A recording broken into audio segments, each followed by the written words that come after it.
Okay, I think we're ready. Bob Spangler Award goes to James Joe. All right, thank you. Did you do the roll, please? Yeah, What, it's their money. meeting in order, okay. It's kind of in order. Yeah, sort of in order. Judy Neville, Tom Schulte, Here. Amy Carroll, Here.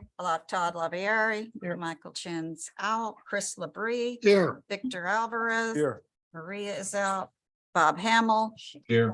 Dobbin, and James Yo. Yeah. So we need a motion to seat James maybe this time for Michael. So moved. All right, Second, please. Second. On favor? you're on. Aye. Opposed, none? There you go, James. Nowhere to hide. Your big night. All right, so the minutes. Did you want to approve? Well, I think we should we post these, we need to go. Um, Has anybody read them? I did not read them yet. I have to read You want to read them for a minute or you want to, well, if we're not ready, we can do them next. Can we do? Yeah. are we ready? If Anybody? people haven't read No? them, it's a lot of meetings. It's okay. No, it's We're all not- right. If you haven't read them, we're not approving. I will confess, I have not read. All right, All then we'll let's table that till the 28th. Perfect. Okay, All right. With that, I think EMS is up first. Yeah. And then I would, yeah, whichever one you want to set up, but just make sure the mic is really close. You pick.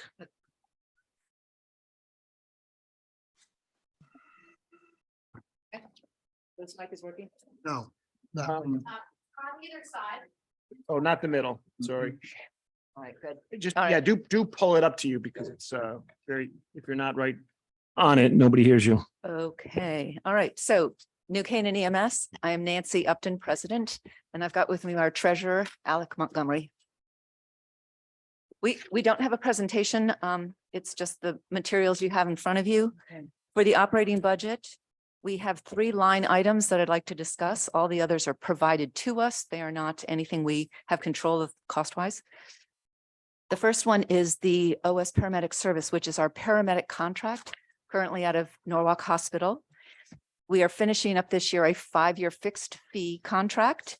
And the next fiscal year proposal has been provided by Norwalk Hospital, the only bidder, at an increase of 30% roughly. The number we have in front of us is a guesstimate. There is a recalculation that will be lower than this. We have not gotten yet, but it will be a fixed 5-year contract at this price. And when that contract is ready, it will be sent to town hall and looking for approval on that price. Okay. I'm sorry, just make sure I'm clear on that they want us, this is not the number? It's going to be a little lower. They told us it wasn't calculated quite right. Well, why would we sign up for 5 years then? You think, Well, we've gotten all the numbers and they said we can make this one a little better, the 5-year. So it's, we went through all the numbers and said the 5-year is the best. We like that. Mm. And then they said we can actually change that number a little. They've redid something. so I think, given. take the money and run? I think, I well, don't- I think yeah. the pressures there are for finding paramedics, the Oh, yeah. wage pressures, et cetera, if you can lock in. You know, who knows what comes in 5 years, but we do know now it's hard to find folks, really hard, Very hard. It's a And we- 6% increase every year. right? That's one way to look at it. Yeah, and it's not. and it- 31% once, but it's flat for It's a flat for 5 years. more. Yeah, Yep. All right. So it's it- reason why- or it's This is the max number. We believe it'll be, I don't know. for 1 or all 2% less. 5 years. All 5 years fixed. Yeah, this was the number they gave us, and they just recently informed Tom Turrentine that actually it'll be a little lower. So it's all upside to us. Yeah, We haven't should just received the approve this update yet. number at Okay. this point. They had also proposed a 3-year fix instead of the 5-year fixed, but it was actually more expensive. So And a there 1-year was, too. there was no question. They gave us options. Okay. Well, nothing years like was getting most us all favorable. focused in the first 30 seconds by telling Oh, us the yeah. first line item's up 31%. That. but, So but you we're- were, you were flat with that price for 5 years, right? And the year before, and the time. Yeah. before. So that, We've- in we've those had couple years 5-year of bad fixed. inflation, you know, Oh, yeah. so. Got it. Okay. Okay. Is there a good. reason Is that, that, go ahead. oh, go ahead. No, but is that just a staffing increase issue or a lot of things? Well, it's Norwalk Hospital's estimate of what it would cost to provide the person and all the things around it. You know, the insurance and Oh, so it's all of the. it's a fully loaded cost Loaded, of that yeah. person, which isn't a single person, of course. We have a pool of people that come to cover 24/7. Okay. So is there a reason why it's just one bidder? Like, That's I what it think is. they're just, they're very poorly staffed right now. They don't have the luxury of everyone just giving away their resources. Stanford has bid at least twice in the past and they said, not going to bid this year, sorry. Greenwich, We've never considered them. I think Yeah, that's kind of it's a little. far. Too far. Otherwise, Or- you go to the for-profits and Yeah, yeah. forget Yeah, it. there's something about going to your own, we go to Stanford and Norwalk for delivering patients and having the paramedic from one of those two really works well.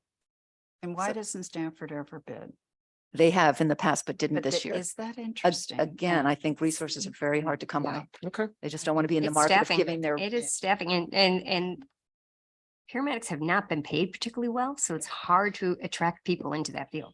It's true. So Okay. So when do you think, I forgot, maybe I didn't hear, when can you sharpen the pencil on I this? think within a couple weeks. Oh, good. We just got this notification a couple of days ago, so. That's good, So, yeah. budget So that- cuts, okay, great. I'm not holding my breath. And That's- again, we've been told it goes down. Yeah. Okay. You've gotten there. Yeah, You're- it you've shouldn't be been too in it. long. Oh, The next yeah. line item is called town contribution. It's 63K. And that is the money the town gives us each month. I mean, it's divided by 12 to help pay for our bills, mostly ambulance supplies and ambulance repairs. And it's because we have so many vendors. I mean, especially the medical supplies, we must have 15 vendors.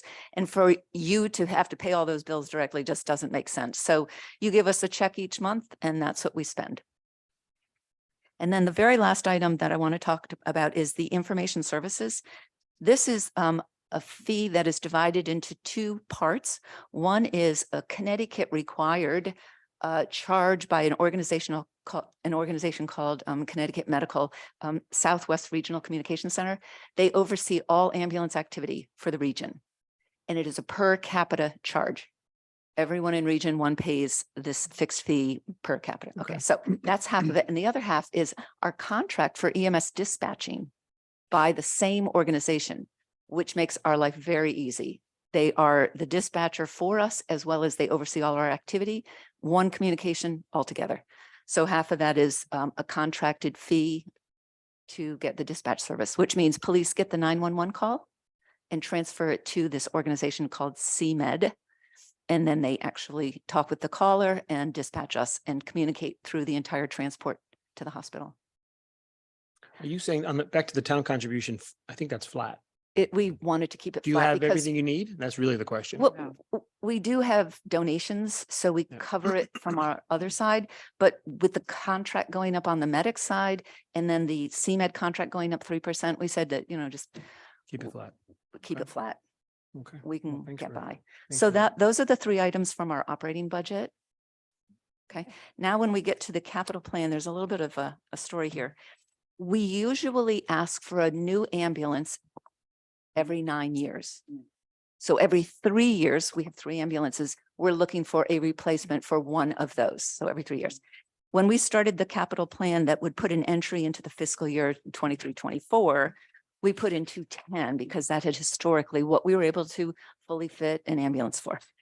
We got notification about a month ago that due to all the pandemic stuff and all the technology in ambulances and whatever reason, it was going to go up to 280 instead of 210. Mm. So we announced this, fresh news for the Board of Selectmen meeting. I think Joshua was able to put it in your paperwork that it is 280 now instead of 210.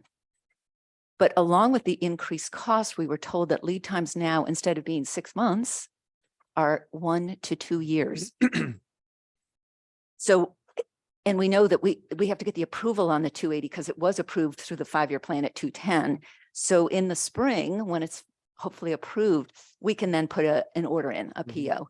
And we don't know if it'll be a year or 2 years out. It's, so unknown, but it's very possible that it won't happen in this fiscal year that we're showing, that it will get pushed out. So the 280 could possibly be 23-24, but maybe more likely be 24-25.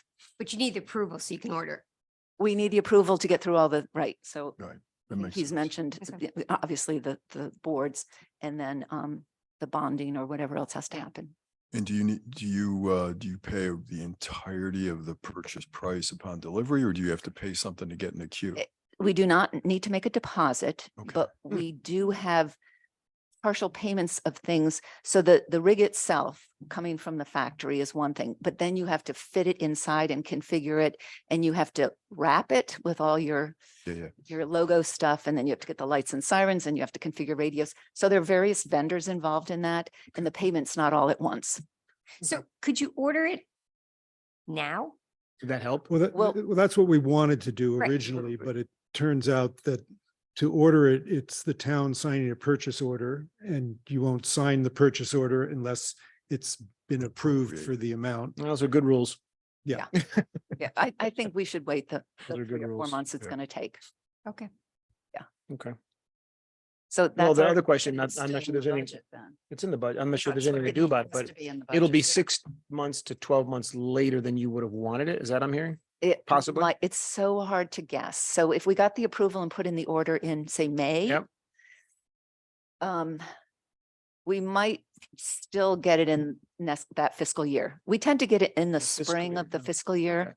I mean, But it'll if it's depend a on how these 2-year, supply chain yeah. issues. Could get it are next resolved. calendar year. Maybe that's one way to look at it. Um, If we put it in We would May. be lucky if we got it next calendar year. Yeah, that would be great. Okay, We could deal with that. possibly. We would have expected in spring of next calendar year, but if it came in July, Right. August, All right. I but that think is the next fiscal the- year. The issue that Nancy wanted to highlight is that historically, we've been able to order and then pay for the ambulance all in the same fiscal year. Right. Yeah. There's the risk that we've approved this money for this coming fiscal year, but payments drift into the following Understand, year. understand. It's not going to matter to us, but and just good to know. Okay. So that's it for our capital plan. Yeah, well, that's, yeah, it's typical, yeah. And you don't have any risks or any hesitation about the ability to squeeze the additional useful life out of the one to be replaced because the new one's not going to come online as quickly as you thought. We'd cross our fingers. It- That tends to be the most problematic one at the moment, the one that's going on the 9 years. It just depends on cost of repair. Yeah. We've, Okay. You can keep it limping along. We Because have I'm to. sure I mean, you have to. 9-year-old ambulances are going to Latin America or somewhere to Yeah, run. you sell them, right? Yeah, we get, Somebody- we get a It's a partial trade-in, credit for the value of partial it. trade-in. Is what I'm Yeah. asking. Where is that where is that posted, the sale of the existing ambulance? Where does that go? I think it's in this number, actually. Well, that's what I'm. In is the it- past, I and like, You have a credit in there for that? Is that how it works? or- This is a net number as I this is, understand it. This is a net number? We didn't do that on Tuesday night. No, Okay. it is not. Because I don't think you're going to know what you're going to get for it 2 years from now. That's okay, but at some No, point it's it'll fine. come I back just as some kind of revenue. Wondered Right. where it's posted. on it. No, it sounds, okay. We had the same conversation on some of the other Yeah. trucks. I don't, Yeah. Have we really? Oh, really? Yeah. Good. Well, that's nice. Be to perfect. yeah, that's, yeah. Yeah. Okay, all right. Okay. Thank you. Anything on just the year? I mean, in the past, we've had sort of statistics and are you more busy, less busy? Has it been? So I think in the package, there were some performance metrics. This last year was a little bit more, this year I would say is on par. It's so sporadic. Like today was really busy and you have days that are quiet. It's kind of crazy. Okay. You can't predict. Okay. Any other questions? Hmm. Anybody? Okay, thank you. All Great right, job. thank you. Thanks. Oh, Thank yeah, you. always. Who's up next? Um, Yeah. Emergency. Is fire? Yeah, no emergency. Emergency management. Yeah, so it's back to. Oh, I just saw this. Yes. Good Hi. evening. How are you? I'm going to Hello, log into the Raj. Zoom right now. If I close the lid, it would shut down and then I would lose the connection. So I'm logging in now. Good evening, everyone. I don't think. Good we- evening. Don't think we want video on this connection. Otherwise they'll see me twice. There we go. Oh, they can see you twice. Okay.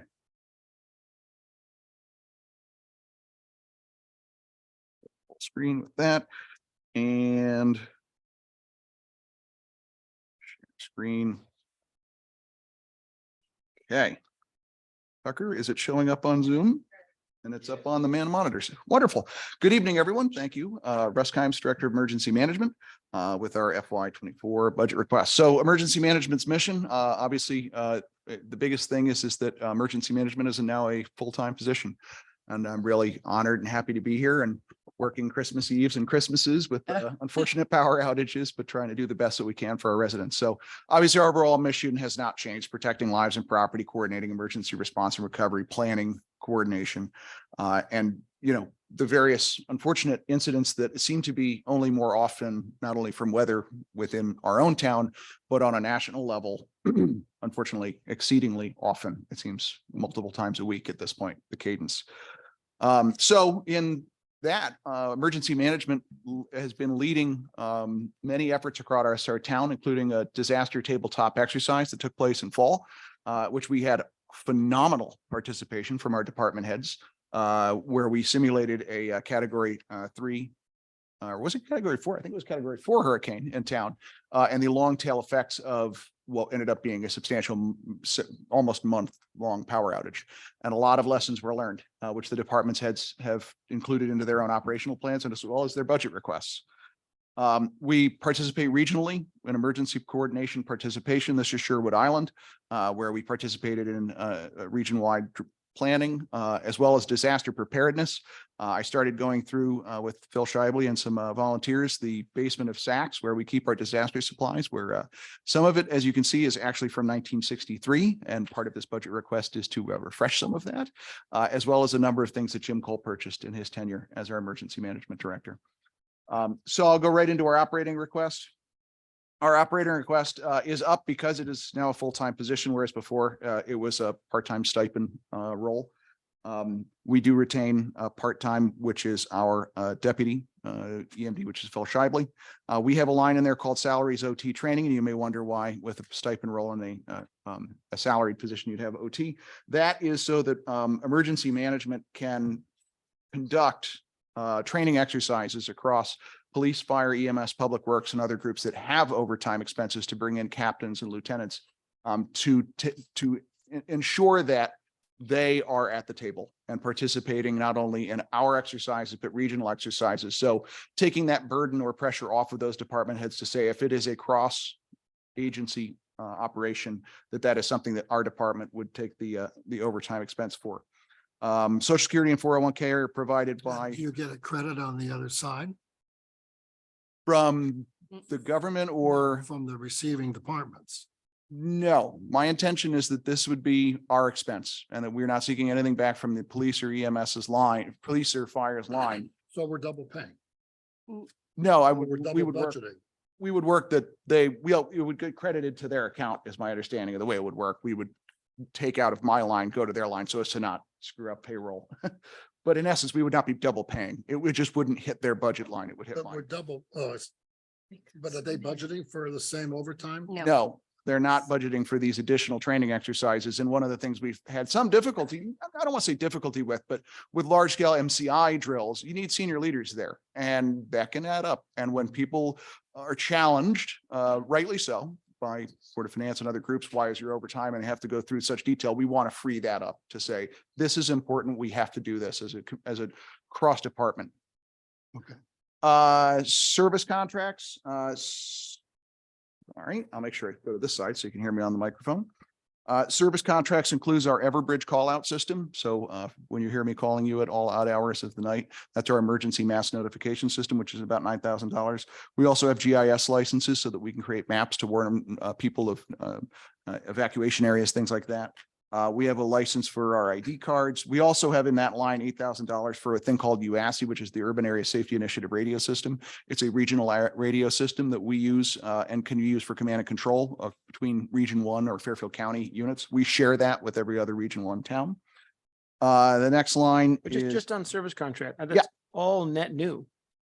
It is because the previous year's budget, I worked with Josh, we realized that the lines in the previous year's budget hadn't changed in probably however long emergency management had been around and did not reflect reality. There was supplies had more funds. We were not spending historically based on the lines. The lines weren't descriptive of what the activities were. And what we did is we took the opportunity, Josh and I, to clean that up, start new as it's a, full-time position, to reflect exactly matching the guidance for what those lines are, reality in our request. That makes So what sense. went down? Well, If that went up to Yeah. 19 from 0, you're telling me something must have come down, On-site contractors came down, repairs, emergency equipment. but those are all in some other line item? Yeah, things move. Rearranging the services that were already baked into other lines to fit better with what. What's happening? So it's a one-time correction. From this point forward. The intention is we will not need to change these because this will be a normal operating cadence. But the lines that were there, I hate to say, Phil and I used what was there since who knows when those were first We were introduced. just doing transfers, Josh? what, Some, Correct. but where was the Okay. call out system for the last 10 years booked? Everbridge was in on-site contractors, I believe, But as where opposed to was service all that? contracts. What's that? Where was all that before? you mean what line item? Yeah, well, where was it in the budget? He's just Because- telling you. I think it was right here in outside contractors. Yeah, but we And it was never had a- interspersed in different lines, but on-site contractors was one of them.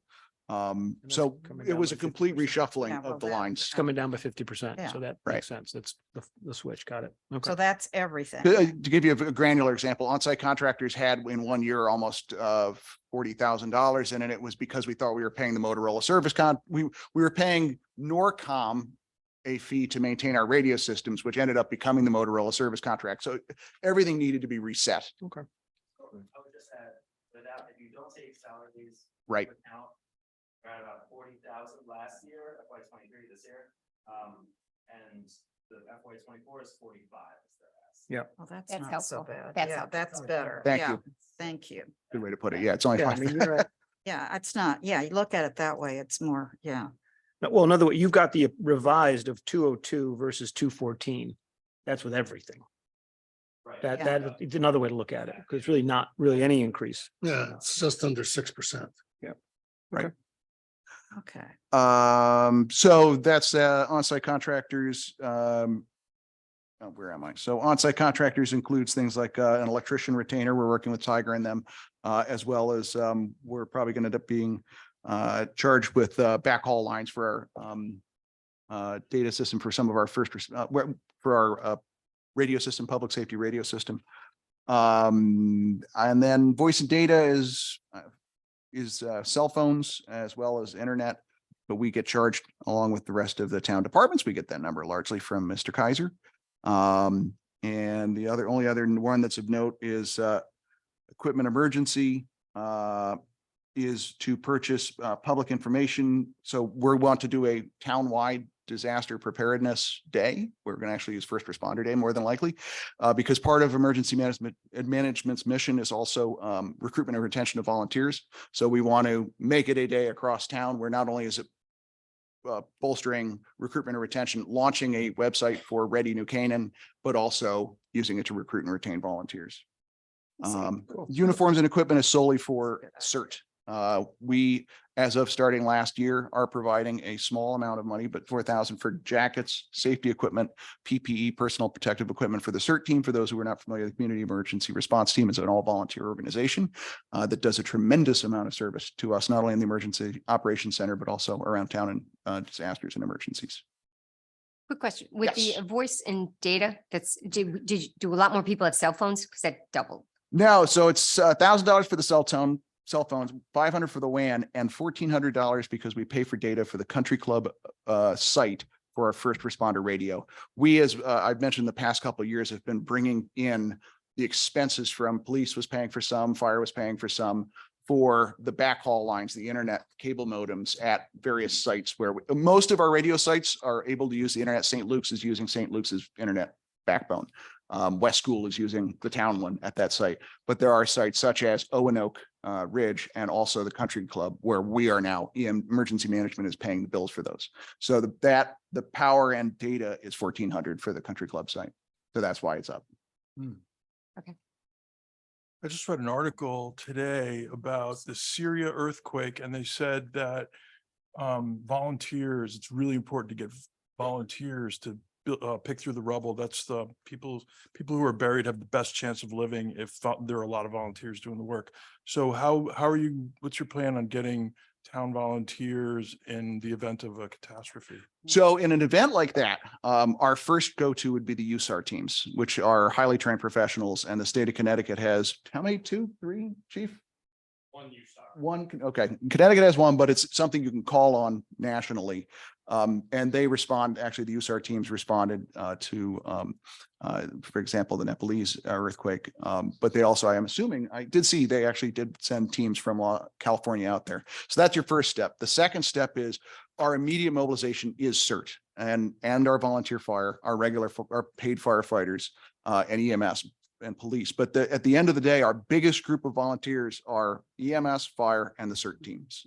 And while CERT has, they're not going to go crawling into debris or structurally unsound buildings, they can do checks of buildings that are sound to identify whether people are in or not, to make it so the rest of the people who are qualified don't have to check that building, to start knocking them off the list.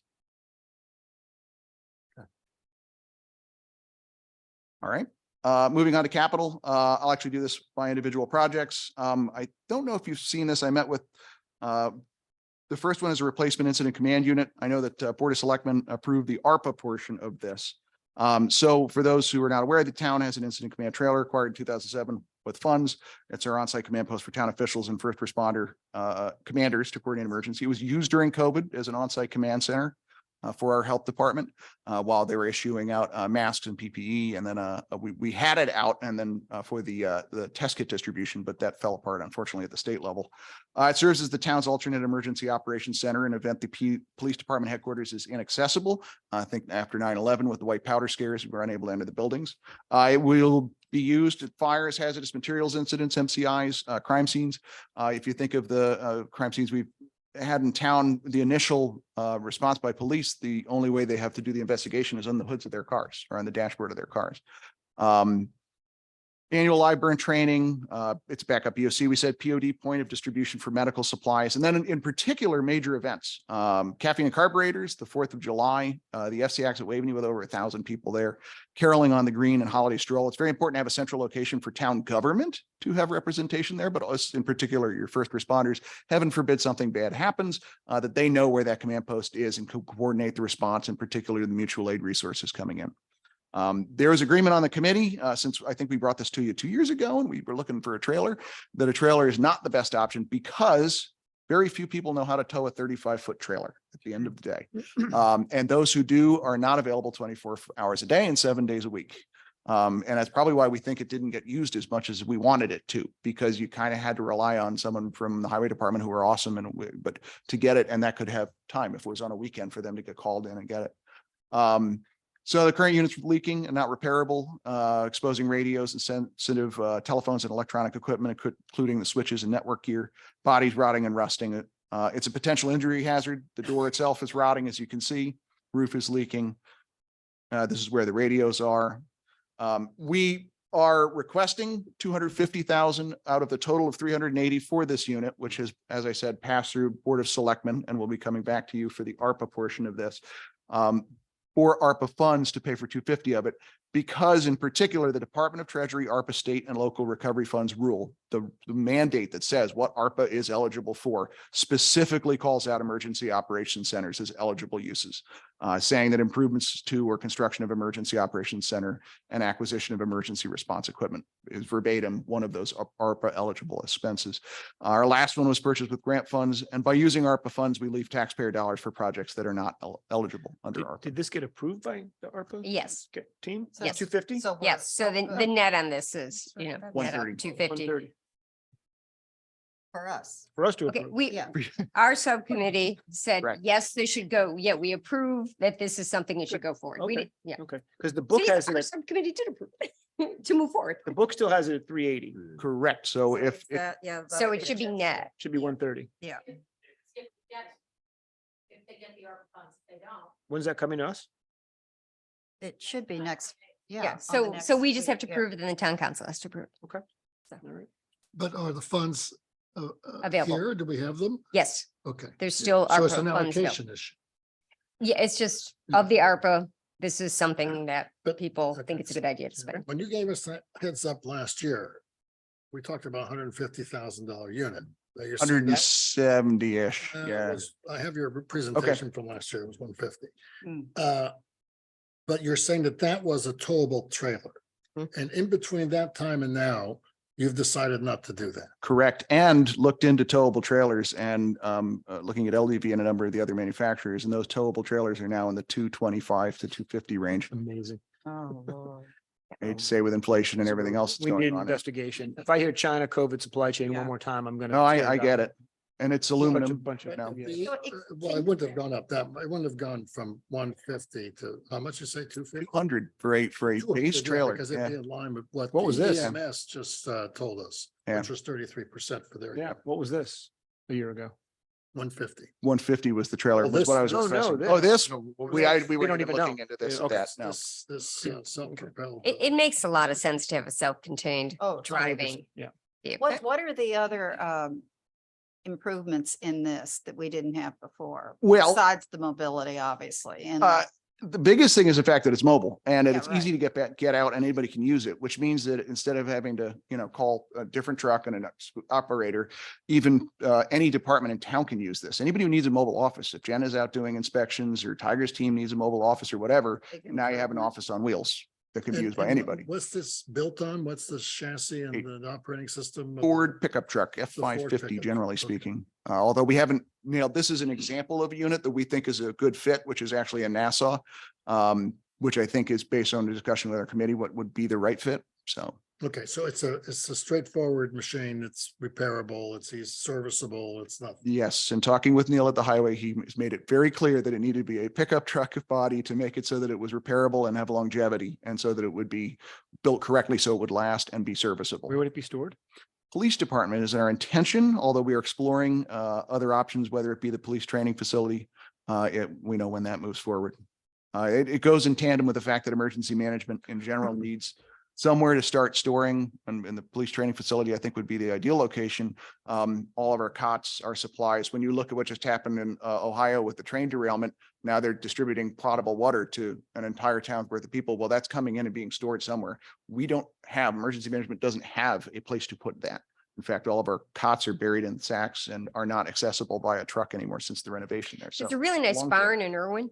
yes, and I've had some Well, it could be a new- conversations. It could be a new shed at the transfer station. Yes, I've had some conversations with Tiger, and Tiger's gonna have to come in. we're hoping to fit into a strategic plans. But I think just from the police building subcommittee, I mean, the point is something this expensive, we should try to cover Absolutely. it. Oh, my God. So a couple Somewhere. things. Where is it gas, diesel, propane? Gasoline, Gas. in talking with the manufacturer, and then I talked with a couple of people who have purchased these, Yeah. two-wheel drive, because you ain't taking it out in the snow, because the Right. likelihood you'll get stuck and or cause an accident is substantial. And a gasoline engine is cheaper for something that is not like a fire truck where it's going to be on the road every single day. Yeah. It's easier to maintain. And it also doesn't have to have all of the extra emissions equipment, which makes it much bigger.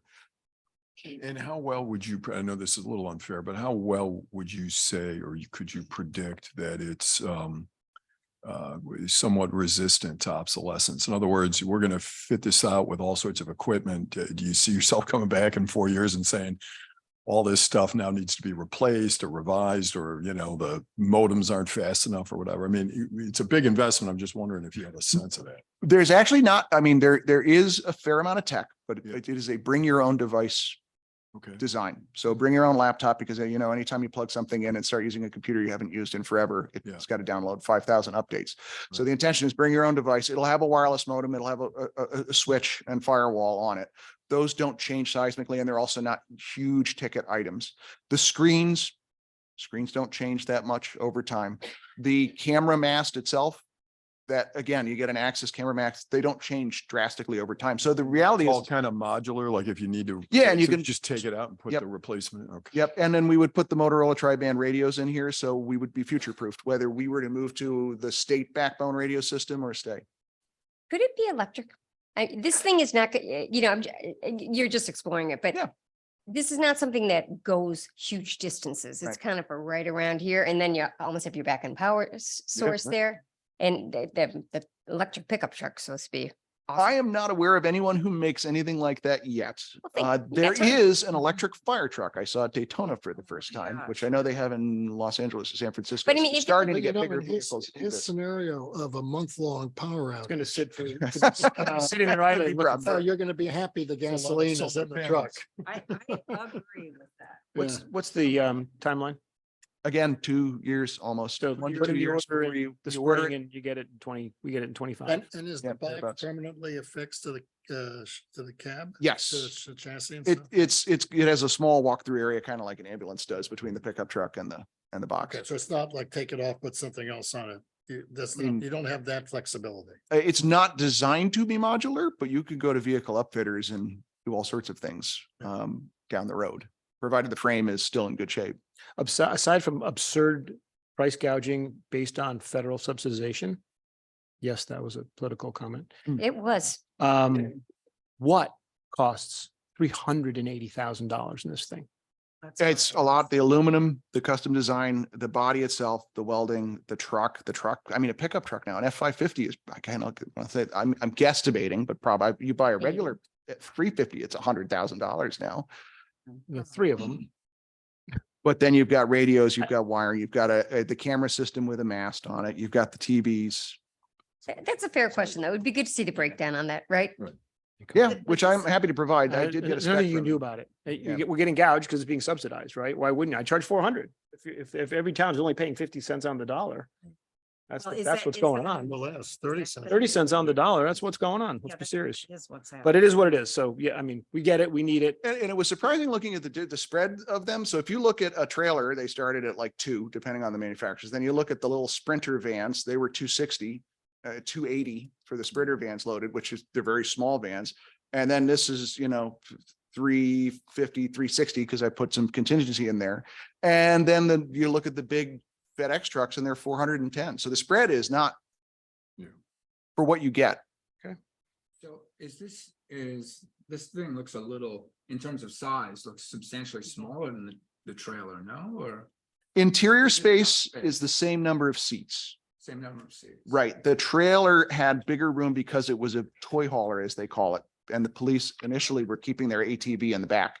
It was Oh. largely unused space. It had a table you could set up there, but having a conference room with your radios isn't a great combination. So the functional use of this is your command personnel or, Okay. as an 'cause you said the office. Trailer was 35 feet and that doesn't look 30. right, it's not, which means that people have a chance of actually being able to drive this and not bang into things. Prediction, the next one we buy, some number of years from now, will be 30% less. Because you're gonna be, Plus, it's everyone's also gonna have bought one, subsidized. but they can't buy another one because it's gonna be at full price. You're not gonna. But Hey, one this last is- question. Who's gonna drive this? Is it gonna be EMS drivers, Police, fire? police and police, fire. every- My ideal would be to get us to Train do as driver many- training for as many course. individuals as possible. Okay, yeah, makes sense. Because, you want to be able to get to it at 24/7 whenever you actually need it. Makes sense. This is such a huge improvement than what we discussed last year. I mean, it just is. And the price is reflective of that, but. Yeah, it's an investment. And I think that as we've seen events do not slow down in their cadence, whether it is crime, whether whatever it might be. So that's why we are recommending this and putting this forward. Okay. Yeah, yep. So. Thank you. Bulk fuel trailer, I'm going to try to go quick because I've already been going too long. Bulk fuel trailer, in partnership with Public Works, we did an inventory of every single town generator in the town, and this is not all of them. We identified a potential gap in the ability to refuel our generators, assuming a long duration of power outage. We have decent fuel storage. We lack the ability to move it if we need to. If you assume everything, including the wastewater treatment facility, the sewage pumps, the police, fire, EMS, I did the math in a spreadsheet. You figure you can do 4 or 5 days of complete total outage before we are outpaced in our ability to move the fuel, which means we would be dependent upon bringing in an oil company or someone to do it when every other town potentially is competing for those resources. So the recommendation in partnership with Bill and Tiger is a 1,000-gallon bulk fuel trailer equipped with a 15-gallon pump. 15-gallon per minute pump can be towed by the public work vehicles for a total $31,500. We love $31,000 insurance policies. Yes, That's all it is, right? especially as the public works, the wastewater treatment centers generator is going to be getting work done. We're going to be using our towed backup generator. you need So to keep this- that thing fueled because it runs out of fuel in This 18 tank hours. sits on this tank sits on the trailer. Correct. ever This need is that? as If large. we as need a- it, we're selling it for And you can 200,000. attach this to the back of any truck and haul around and. Where does this get stored? Highway. Got room for it? I got this barn in Irwin. Is there a 2-year wait for this too? What do you don't know? I didn't get specificity on the amount of time on this one. I'm hoping, he did say he had them in stock when I talked to him last, which I was shocked, Yeah. but that was a month or two ago. Get Prepping it. for budgets. Yeah, I bet. Right. I bet. A good idea. Very good. Next one is body armor for EMS and fire. In an active shooter or active threat environment, there is what is called warm zone patient stabilization or extrication. We're in partnership with PD to, continue to explore what the right tactics are. Obviously, police is the lead agency on this. That said, regardless of the situation, our peers, and I will use Wilton Fire as an example, carry body armor on their fire trucks currently. This is the world that we live in, unfortunately, and we want to provide our first responders, who are in many cases targets themselves, that modicum of safety. So this would be for 4 sets of armor and helmets for fire and EMS. And God willing, they sit in a closet and never get used. But we want to provide that safety for those first responders. Is it 4 No. sets or 8 sets? It says 8. yeah. Sorry, 4 sets for fire, 4 sets for EMS, total of 8 sets. Got it. And then we're But- 1,500 per dish. The exact amount is, Well, It says 14,000 total. So, so yeah, so it's 1,500.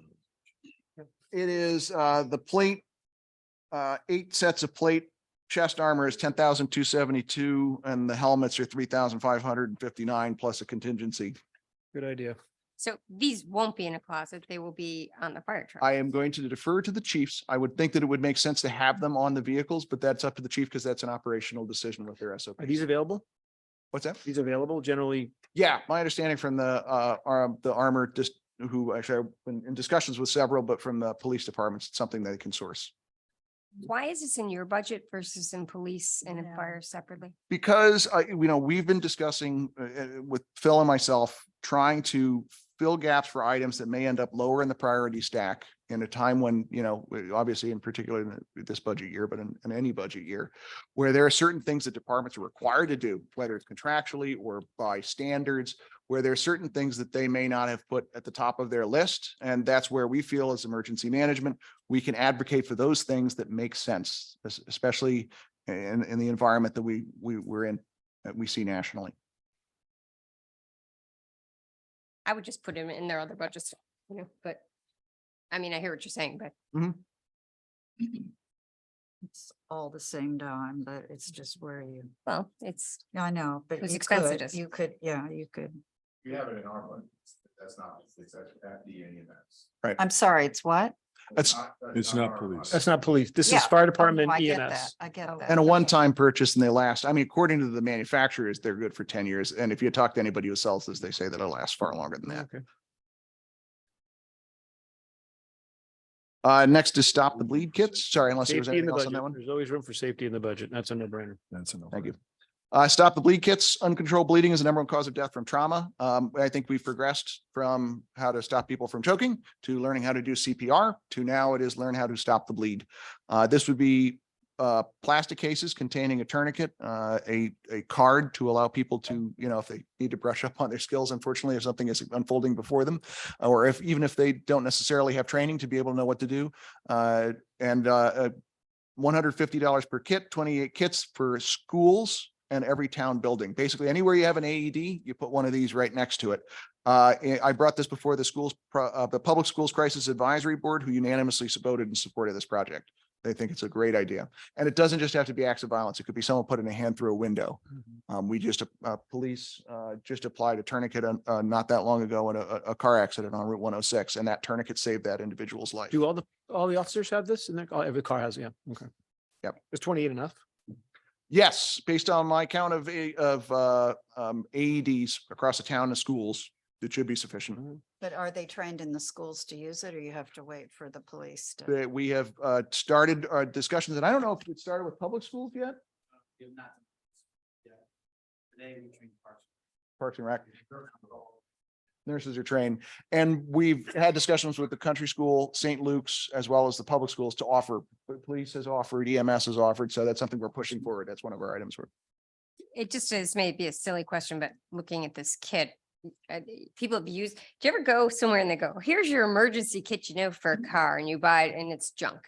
It's not, this is like, what you need, not 29 different size Band-Aids. I mean, it's like, Correct. they're It's from- medical and they're real. Correct. It's from North American Rescue. It's what is called a CAT tourniquet, which is a combat application tourniquet, which is what was developed from lessons learned in the military and is actively used. It's what's on every police officer. It's what I carry on myself when I'm doing firefighting, when we have motor vehicle accidents. So it's the correct stuff it's not. It seems like a lot of money for one of them. Yeah, well, it's again, Honestly, it's part of is the case. I looked at, if I bought all the components myself by looking at the same suppliers, McKesson, I think it is, that EMS uses, as well as the health department, and it ended up being more money than Okay. buying it this way. Okay.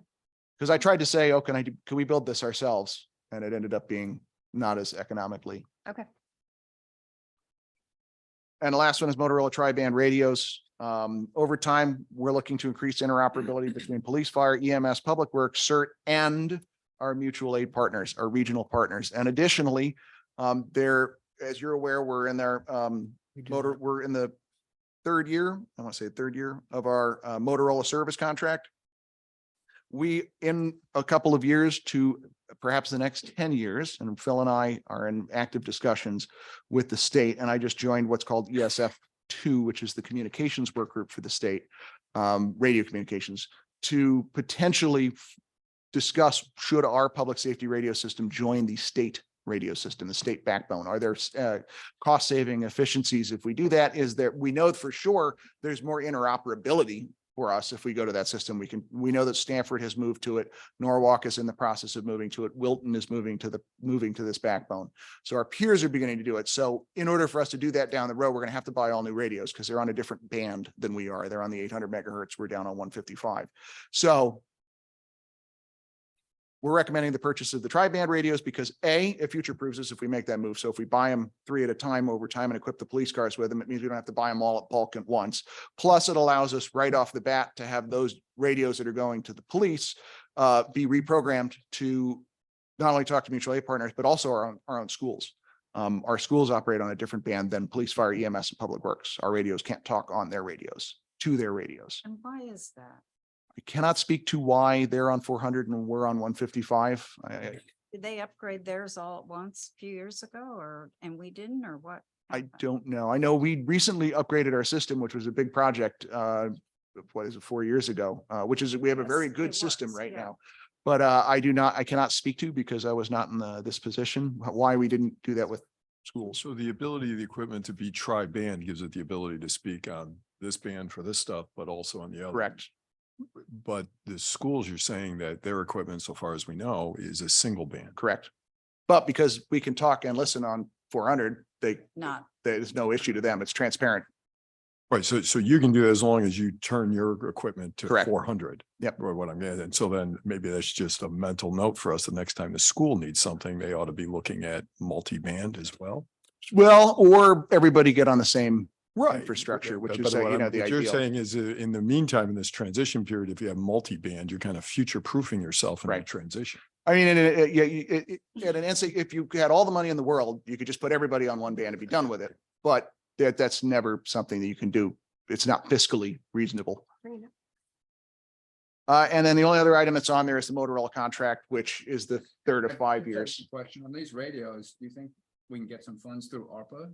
that's just what I was thinking. My understanding in discussions is that we could, because they say it would be a bit of a stretch because we'd have to say they were emergency operations radios, but in theory they are emergency. They're operations. safety. Oh, It's yeah. safety. Public safety. So yes, we could. We Why could. don't- Why don't we Oh, yeah. double think? I think of it? it's, I That's think what James was steps are ready. Yeah, we, Yeah, especially, Then we can buy them all at once. and I was just gonna say, There's not beef much it up, Yeah, not, buy it all at don't once do and just three. just I run mean, ARPA patrol. yeah, however many you think. would- okay. I will have the discussion with the appropriate parties, which I'm with working- Tucker. I'm looking at Tucker. Tucker, what do we have left? What do, if these other things what's get left? approved, She's is right. assuming, what's left if we, what? Well, 475? it's Oh, 47,000. That's a good use. There you There go. you go. Yeah, it's perfect. And then you're not using taxpayer Motorola, dollars. can you just remind me when that Motorola contract burns off? We're in year Seven. 3 of 5, so 25, year 25, it should be 25 is our last year. And then I will not lie to you, we were not happy with the contract to begin with. No one is happy with Motorola and because of their lack of transparency. I have put the pressure on our representatives for them with Northeastern Communications to substantiate what has been spent or what have we gotten? What have we received for what we have spent thus far? They were supposed to have given it to me before this meeting. They have not. So I will have follow-up information for you on that because no one is bid happy that with the out? amount of money that, But why buy Motorola radios? We bid it out. Let's look. because they are basically a monopoly in the space. I mean, you can buy Harris, you can buy other radios, but the reality is that especially having moved to a digital age, they are the dominant player in the space. So everybody else has Motorola's. And even as Stuck with you it. transition to possibly the state back. Motorola. It's all Motorola. So we'll still end up paying some form of a contract like that, but because you're talking about a bigger contract, there's potential savings in the magnitude.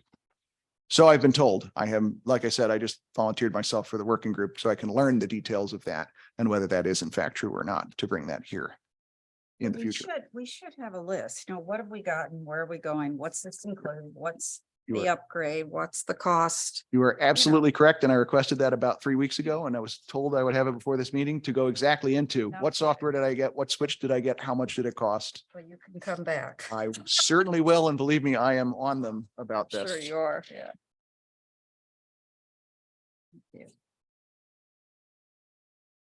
Anything else? Great job. Oh, yeah. Thank you. Thank you. Really good. It's a. Makes it comfort very level. clear It's to a what we need. comfort Yeah, level. no, really Yeah. good. Okay, who's up? Fire? Yes, then please. Okay.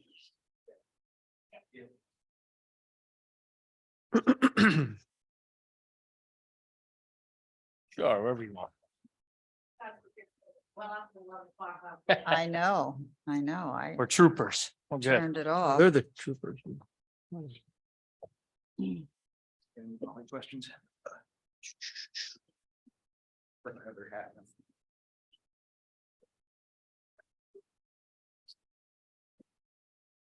All right, I think you have this presentation and good evening, everybody.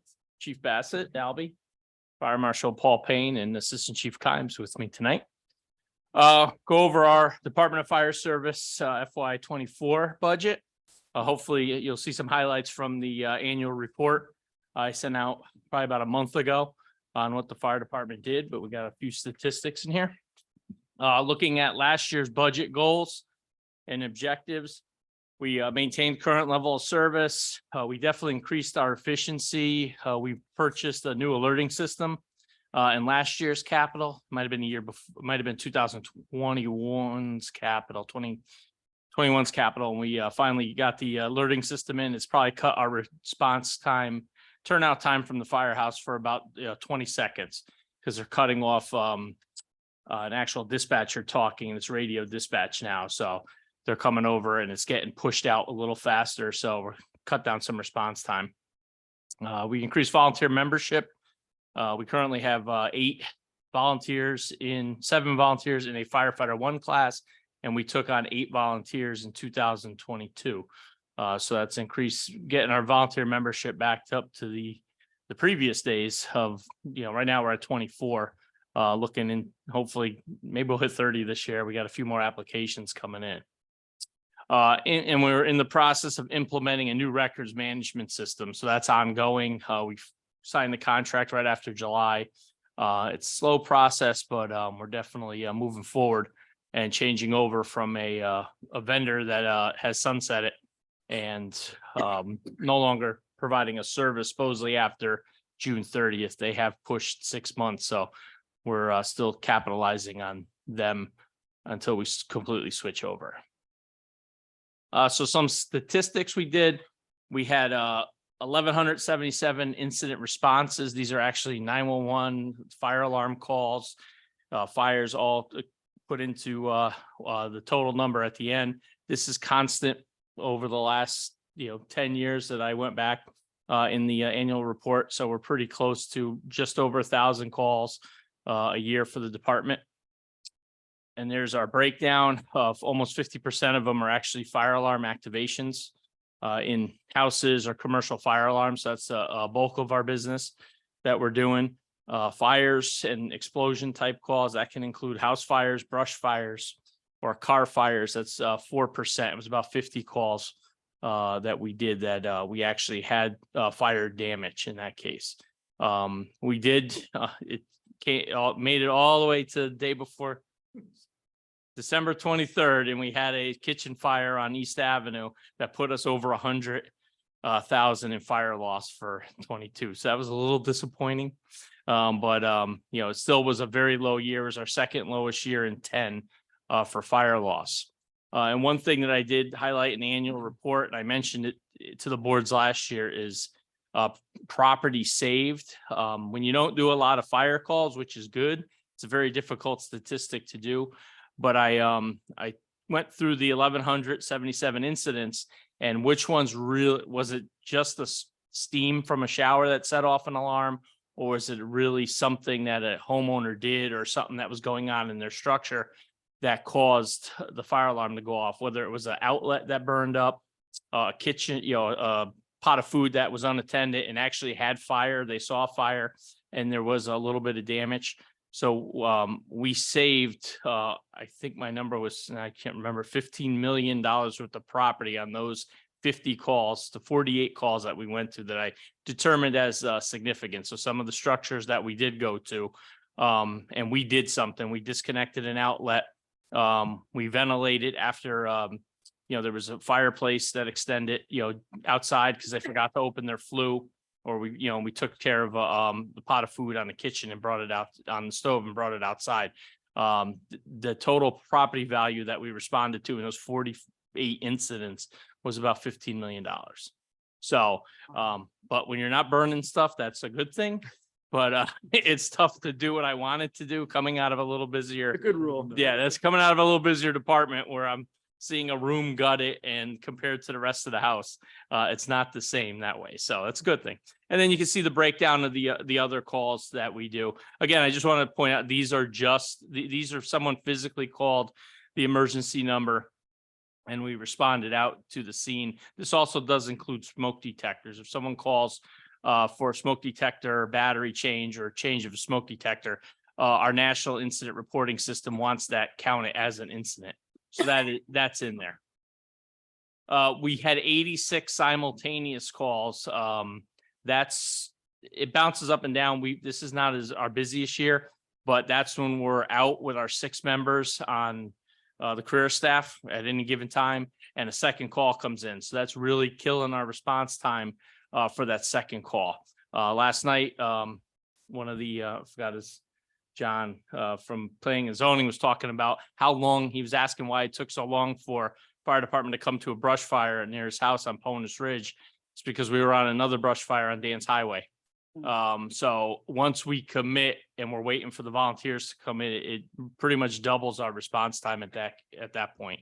Or bringing in our career staff on callback, which we had to do that night on Friday, the 3rd of February with the winds. So simultaneous calls, there's no way to get around them. We cover them all. But it does that second call. I feel bad for that person, and we do our best to get off that second engine to get to their house to see what's going on. Do we ever team up like with Pound Ridge or somebody else to do that second call? Absolutely. But our first line of defense is the volunteers. They're coming in. Our volunteers are Right, but coming that in. could be slower than if. Well, you know. Norwalk, I actually called Norwalk on New Norwalk Road on the night of the storm, because I didn't have a thermal imaging camera between my car and the apparatus that responded. So it was callback people and volunteers, and that piece of equipment doesn't have a thermal imaging camera. And I called Norwalk right away as soon as I was leaving the firehouse, and it still took them 11 minutes to get there. The processing to get the call to them and then to respond from New Canaan Avenue was a little longer than I actually thought. But we had our volunteers in at that time, and we had the people there, which was good.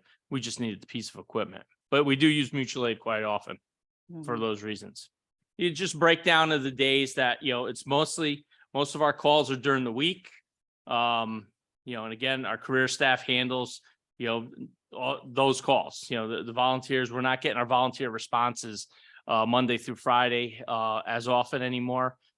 We do have a bunch that can leave work if it's what they call the real one. If we really had a fire like on East Avenue at the fish market, or we had Park Street a year ago, those, some people can leave their jobs in that case and come. But for the everyday automatic alarms, public service calls, our career staff is handling most of those Monday through Friday.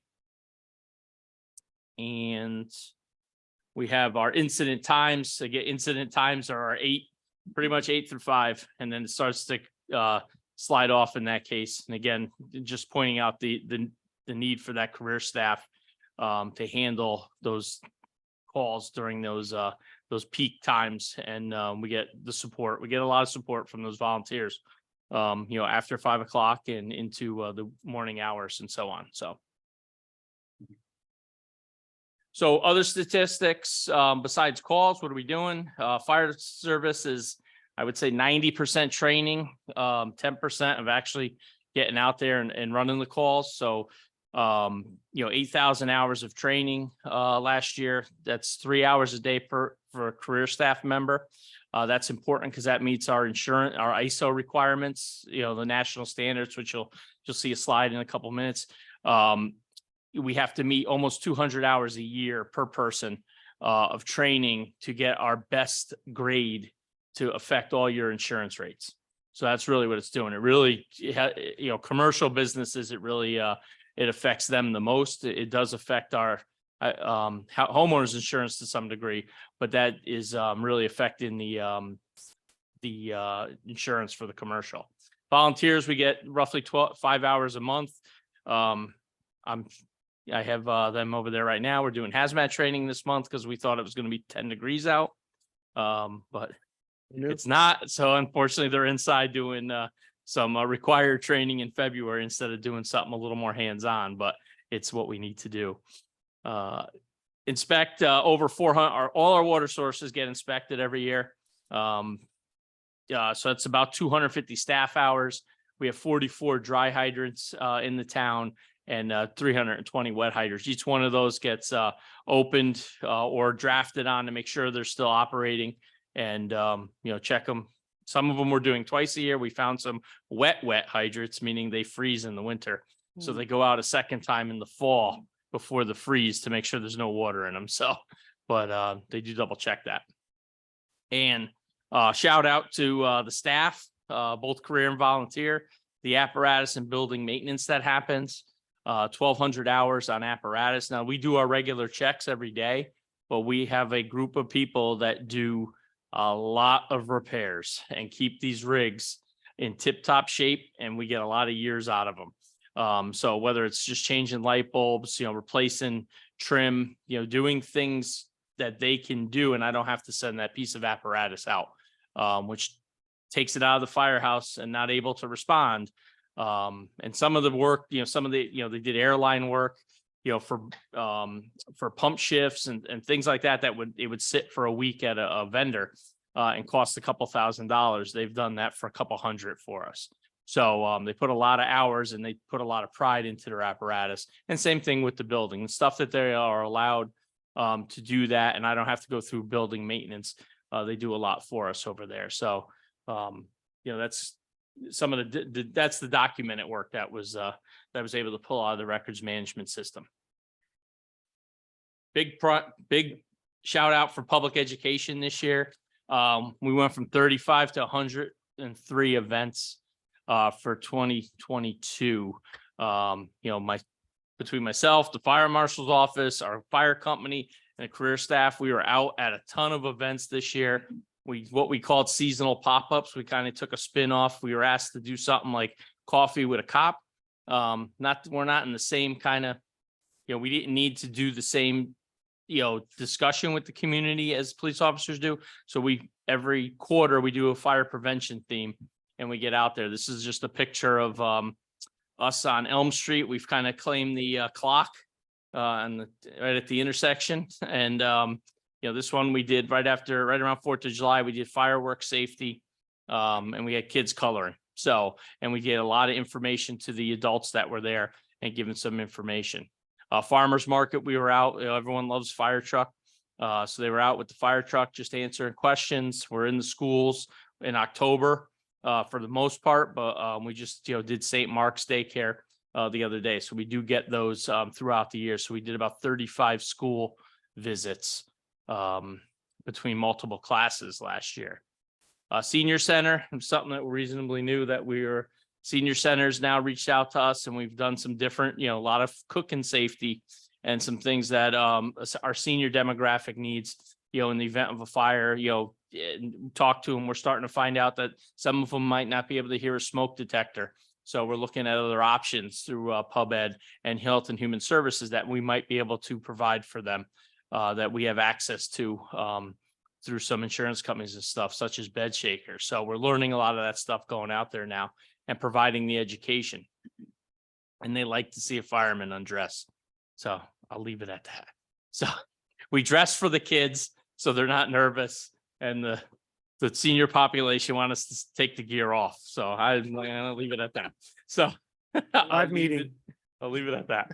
Oh, I got a couple pop-ups going on there. Get out of there. We bill it as undress a fireman. Okay. Yeah, It's let's leave it at that. We have a gentleman. I'm sorry, I got a pop-up going on there. I can't It's, get off. you're happy, we're happy. Our downtown strolls, so we did Halloween parade. They wiped us out of candy in like 45 minutes, but we snuck in a fire prevention postcard in there. So mom and dad hopefully read it when they got home with the goodie bag.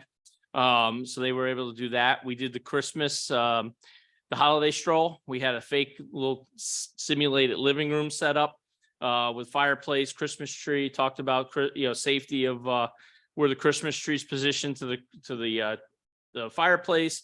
Talked a lot about extension cords there because we tend to see a lot of overloaded extension cords that time of the year situation. And we had a gift tag and candy cane that everybody took, and hopefully mom and dad read the gift card, which was about tree safety and so on the other side. So we did that. And I think one of our favorite ones was in I guess it's the wine trail in August, and we became the hydration station. So we gave water out. People were looking for other stuff, but we gave bottled water out and safety stuff as they came through. So, we're trying to find these different things and really putting it out there because that is the least amount of impact. Public ed is the cheapest, safest way, to prevent people from having an issue in a fire. So, and of course, our firehouse is always open. So people come by all the time, visit and take a look around. We launched a QR code. So every document that we did, whether we're using it for for any of our pop-ups, sometimes it was Paul's press release, or we made two-sided documents that went out, whether it was college safety for kids going off to college, cooking safety, grilling safety in the spring. Everything's accessible now on the town website through the QR code. So it gets them right to that. They can download any document. So very, very proud of the public education this year that we did. And, people, the career and volunteer staff love it, getting out there and doing stuff because they see the people that they live around every day. So it was good. Unintended consequence was the amount of kids that wanted to go in the fire truck on the holiday stroll. So we'll have to plan for that a little better next year. I'm a fan of full disclosure, swing and a miss. As Russ, you heard, Assistant Chief asked for body armor. I did come in here. I wanted to see what our rescue task force capabilities are. Didn't get to that this year or last year. So and myself and Deputy Chief Walsh and Russ are all, coming up with a plan to start working these rescue task force that we're asking for body armor. So it's a training event. We're going to do a full-blown class, but then starting to do some of that. So we're prepared, and it's not that we're not prepared. I think the issue is just the coordination of working together. Everyone's got to feel comfortable, especially in these situations for EMS and fire. We're not used to working, with guns drawn. So we would have to, we just want to build that comfort, and that's what we want to do with the class. So that's one thing I wanted to get done last year and didn't. Our records management system's a little delayed, so we do want to still pre-plan the commercial district. We're hoping to kick off that in the spring, where our firefighters will be out in every occupancy, gathering information, looking at the building and putting it into our new records management system, which again, really prevents property loss moving forward. Taking advantage of grant funding. Last year I was excited putting in a grant. Unfortunately, we were on the cusp. We didn't get it for what the radios last year. So we reapplied this year working with Greg. So, we're putting in for a couple different grant funding opportunities to see if we could get some funding through other avenues. So my 24 goals, our 24 goals and objectives. I want to start looking at now the dust settled in my first year, looking at the operations against our nationally recognized standards. So that's that ISO, which is the insurance. They set the insurance rates, so I want to take a look at that. A lot of NFPA standards we need to look at for our response, and some of the stuff that we're doing for training, for physicals, for safety. So NFPA outlines a lot of that. And then there's the public safety excellence that really looks at response times and so on. So a combination of all of these standards, and of course OSHA, and taking a look at that for the long term. Capitalize on PubEd again, continuing to do that.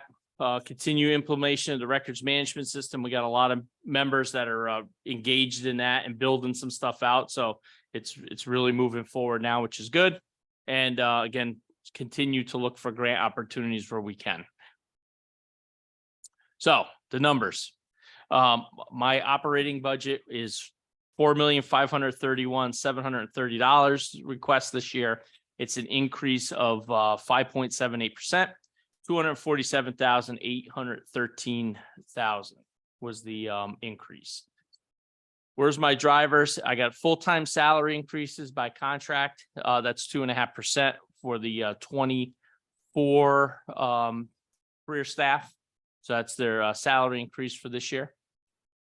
You'll see on my line item, it didn't go up all that much because we had a new hire last year and it was from when Lunda was still here as finance.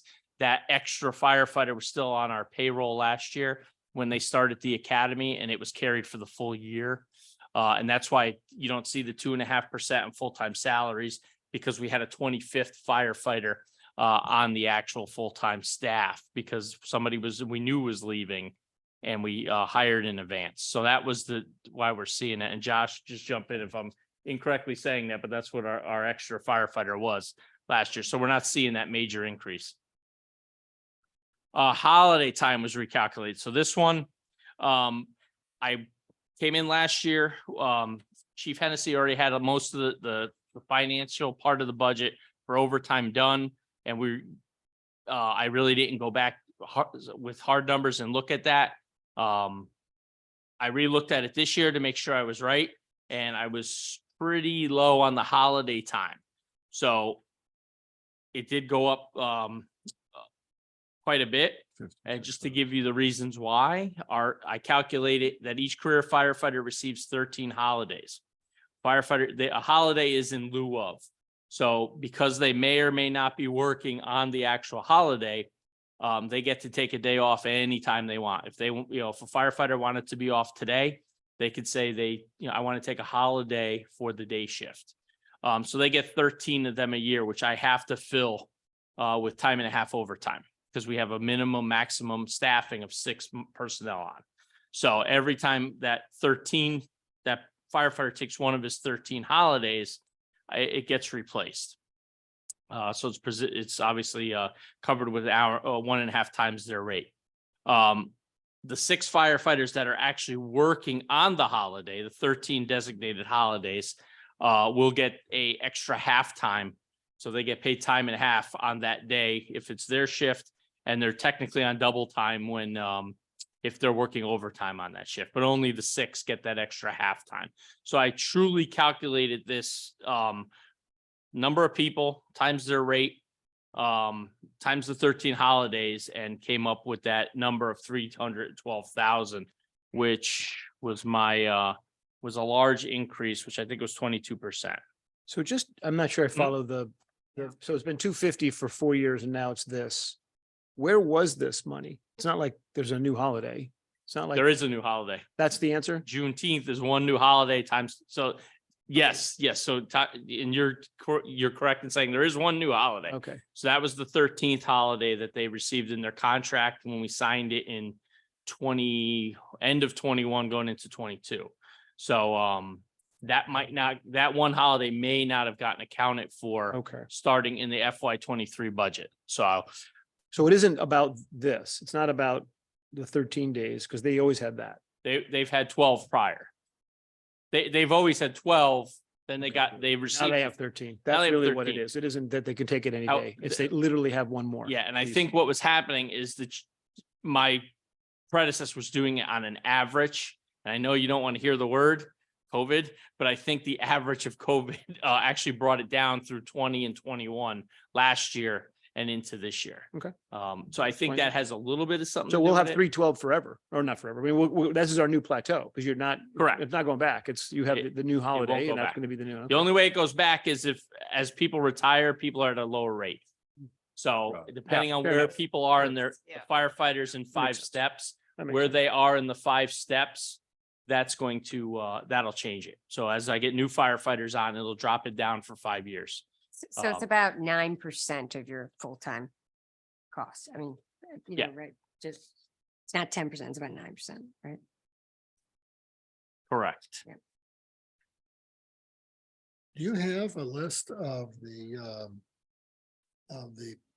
longevity of your firefighters as to when how close they are to retirement? Do they have to take retirement at a certain age or is it optional? They have to retire at 65. Mhm. So if they stay that long, they have to go at 65. And then there's a combination of years of service and age. So Russ, correct me, I think it's 52, right? I think 52 years of age at a minimum, and they have to have 25 years Of service. of service before they can. So there's a combination in there, and I So would, you don't, so anywhere in that time, so that's a long time continuum. Anybody could leave in that window. Yeah. oh yeah, That's a big absolutely. window. So you don't really know when, No, you yeah, can't really plan, well, these guys are getting close, they retire, I can hire new guys, I can budget for it. I Doesn't guess work. at 61, 62, 63, you've got it. Yeah, The max Yeah. is 62 or 65? yeah, 62? now we're starting to plan. Is it Yeah, 62 or 65? 65. 65, so then but Yeah. anyway, yeah. So then you And- start having conversations to try to Correct. look around. the And corner. there's a few little things in their contract, like if they tell us 6 months in advance, they have a small stipend over 6 months that they can get. Incentives. So I can hire a firefighter. Right now, I'm incurring overtime. A lieutenant retired in December, gave us 6 weeks notice.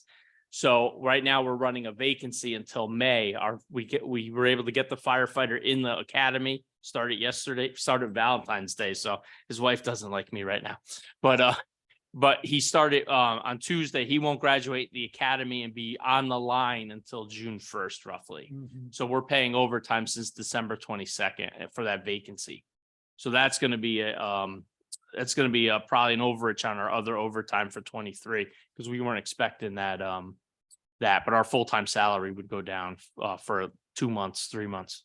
That's why we started hiring ahead of time. Correct. And I think that's a good philosophy. And they also have what's called the drop pension now in their contract.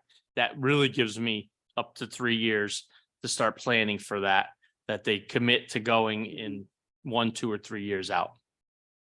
So. Got it. So that was holiday time. That was my big calculation. I wanted to do it right and do the numbers because there's really, That's helpful. yeah, there's only have two no items. way around it. 2 items That- that make yeah. up for 60% of your increase, and that was one of them. Yeah. Right. And they have to use them. They can't bank holidays. So they only can bank 6. So once they get their 6 in their bank, they have to burn 13 a year. So there's really no variable there. I got a little more variable with vacation. Training time. I did increase training time. This is a increase in overtime. And here's what we came out with. Each career staff gets 30 hours annually that they can use to take classes outside of what we provide in the firehouse. So it's 740 staff hours at a cost of roughly average of 30,000 of overtime. Additional officer training, we've reinstituted staff meetings quarterly, which we're using a staff meeting. This is a 4-hour minimum for 6 officers. So it's 48 hours a year. But that includes our regular staff business that we have to, and I do a 1.5 to 2 hour training component with them, and that's an OSHA requirement and an FPA. So we have to document that the officers received additional training above and beyond the regular firefighter training. So we're accounting for it there. Special operations training, we can send, which is a good thing. We have 4 people that are assigned to our regional hazmat team, and 1 person's assigned to our regional communications team, which based on their training schedule, they can go, it's up to 360 hours that they would be in training outside of the department for those additional teams. What that does is that those few people that we assign to that team, we have a group of, on the hazmat side of it, which I came from, we have a group of almost 60 people, 65 people that would respond to us in the event we had an emergency, a hazmat emergency. The communications team, not as robust, but it would support, with the request that Assistant Chief Kimes was asking for, they would bring additional radio equipment to support our emergency ops trailer. And that there's probably about, 15, 20 people on that team that could reestablish our dispatch center, support PD if they needed to, that know how to work the radios in the 911 center and so on, and transfer all that along with our truck. So that's what it brings for what we always saw as chiefs and as people involved in it. For the small cost that we're putting into our people going to that, we get so much more with the mutual aid staffing that they can bring to us in the event of an emergency. So the cost per staff hour is different in each category. As far as like the rate, Yeah, the rate per hour, yeah. because of I averaged the the officer training was just lieutenants and captains. Yeah, I could see where that one's more, but the others are, they're not, they're different rates. I took, I have to go back to my spreadsheet. I thought I took probably took the top pay of each category and averaged it out in there.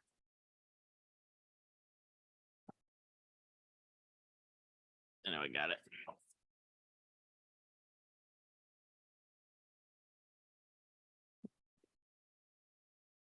We got it. I know I did all on spreadsheet because I found a mistake when I was doing the holiday pay. So it's there. So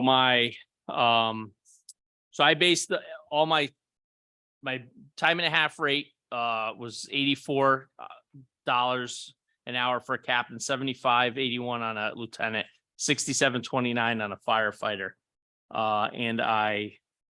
So if we want to take the annual training, my training leave, my rate by those, there's 120 hours for captains at 84, 120 hours at 75 for lieutenants. So that's 4 lieutenants at 4 lieutenants for 30 hours apiece, 4 captains at 30 hours apiece. And then there's 18 firefighters Oh, at 67. So the mix what of changes. people. Yes. In each category. Correct. It's not just all. the And I did officers. only do the high, I didn't average it. I think I Okay, did so the, it's not just the officers in that second line. You got a mix of firefighters and officers in each category. each category. So it So, depends which ones and how many. Okay. correct, yeah. So the only, Understand. so Yeah. the officers are in the, Yeah. just the officer, 1 lieutenant, captain. The rest of them address firefighters in there also. I understand now why Okay. it would be different. And Thank you. would you know is in these training costs, when any of the personnel actually go outside the town to get training, is there a cost to attend? I mean, The training? yeah, in other words, I see the hourly that we're paying that person who's going, but is there a cost by the Correct. organization that's putting it on? And Yes. is that in this? That's line in the item? operating for my training line. Another line. item. It's another line, which believe it, they're not, most of them Yeah, take yeah. academy certification courses and they're not that much. Okay, they could take a 4-day class and it only costs them like $350. Costs us $350. got it. And that hasn't changed much. No, not in the last couple of years. Just on training, the one last thing, the last 3 years, we've spent 147,000 in total in 3 years. And this year's 132. Yeah, exactly. That's a a huge jump. huge Is that a Correct. one-time Right. jump to catch up? Or- I hope so. Here's where the next line I'm going to talk about is EMS recertification. And again, our favorite word, put us online for EMS recertification. So when they transition to this, we're in the middle of a cycle. So this is one I am definitely looking at I'm hoping to transition next year, next calendar year when the CMS recertification. I have 18 firefighters that are online on overtime once a month, watching a presentation for, I won't say it's probably 10 months out of the year, not all 12. They're watching the presentation that the firefighters are getting in the firehouse, the 6 of them are there, the instructors on Zoom. So when they signed that deal, when they said, this is how we're going to do EMS recertification, okay, this is easy. Everybody can sit home, keep separate. And we're in this cycle right now. That's where that's coming from. So we used to do it every shift would have the instructor come in and do that. But since our ugly word there, COVID, changed that and they transitioned to this. And now I'm in the middle of a cycle of EMS research. And the state in that block of time also lost a lot of people up there and changed their recertification process from a 3-year ordeal to a 2-year. So they went from only needing so many hours in a 3-year section to doing a 40 hours in a 2-year. So it shrunk down how much training. We have to do more training in less time to maintain that. What the state did is they want to mirror national standards. So they're mirroring national standards now, which made us have to do more hours in a shorter amount of time So, compared to what we used to do. so I have a question. So these are all on Zoom now versus somebody coming in? Currently, yes. So, Not all of them, okay, many, right? many. So you have more hours you got to put in, but you're doing them through Zoom, right? Yep. And those are overtime hours that can't be done during the shift? 6 people are on shift and the instructor, the way it was set up. And again, this is one I'm truly looking at because I want the instructor back in the firehouse. EMS is a hands-on business and they need to be interacting, touching a patient, mannequin, whatever. They need to be doing that in the firehouse more than what we're doing. We got away with it. The state allowed it to happen over the last few years. I don't like that type of training. That's one thing I definitely will see go down, but I'm in the middle of that cycle now to catch everybody up to make sure I have that time. So it's just the way it was set up. So is the training the way you'd like it, someone coming in? Is that all OT even when someone comes in, or is it No, done because during shift? what I'll do is do it on shift. Yeah. So I'll assign the training if it's this week in Right. February. Group 1 works on Monday and all 4 groups will work through Thursday. So that instructor will come in for 4 days and do the same training for all 4 shifts. Okay, so you have the trainer coming in, but you're not paying overtime in this, but Nope, now. with that the would Zo- reduce the overtime But with the Zoom, we have to pay overtime for it? because he's doing it once a month on one day. Yes. Oh, it's a live Zoom. It's a live Zoom. Yes. Okay. Yeah. I'm sorry. It's a Yeah, live I Zoom. thought it was like you had a. Does it on log a on. Monday night on that week. All right, Go ahead, sir. thanks. Did you have something? Okay. So yeah, and that's where I do want to transition back to the old way. It's just going to take a little time because of the period that we're in, that they're in the middle of this cycle of getting refreshed. Do you control that? Do you control that person comes in to do the training? Yeah, I can. Yeah. Okay. He can't get me that schedule yet. So I'm looking for, already thinking 6 months out that it's potentially that can happen. So, Was That's this budget. no, well, I'm saying to the end, the cycle ends in December. So I'm looking at, a little more than 6 months. So I'm looking at finishing in December. I'm hoping to switch in January. And so No. is every town going to look to get these people to come 4 times more frequently than they are now? Like, this is not going to be an easy task. No. No, it isn't, but that's it. That's why we got to start looking at making sure they have instructors and so on. Yes. So there's challenges there. We used to have to do it.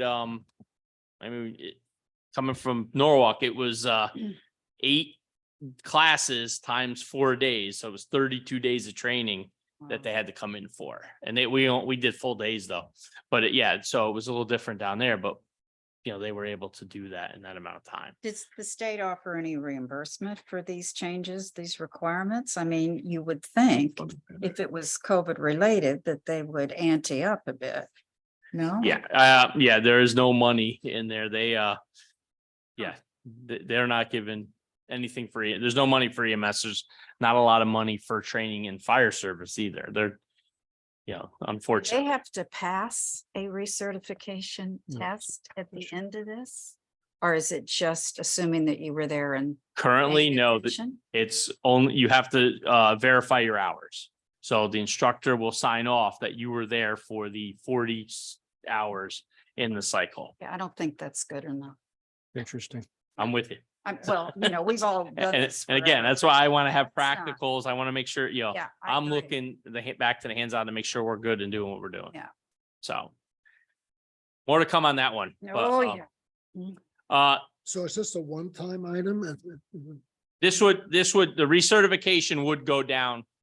And it definitely will go down next year. I just need to finish this cycle out and redo the instruction. So do we go back to the Recertification. 40,000 It's of up prior there. years, I'm or trying to do find we have a it new here. kind of base level? I would, for EMS recertification, it would probably almost go down to 0 overtime. Probably not 0, because I would do some stuff online, because there are some things that you don't need to do 4 times. There's certain required stuff by the state that you don't need to be sitting in the classroom for. We could do Zoom on those, and that would help me on the cost of the training side, not the overtime side, to have the instructor do that once in January.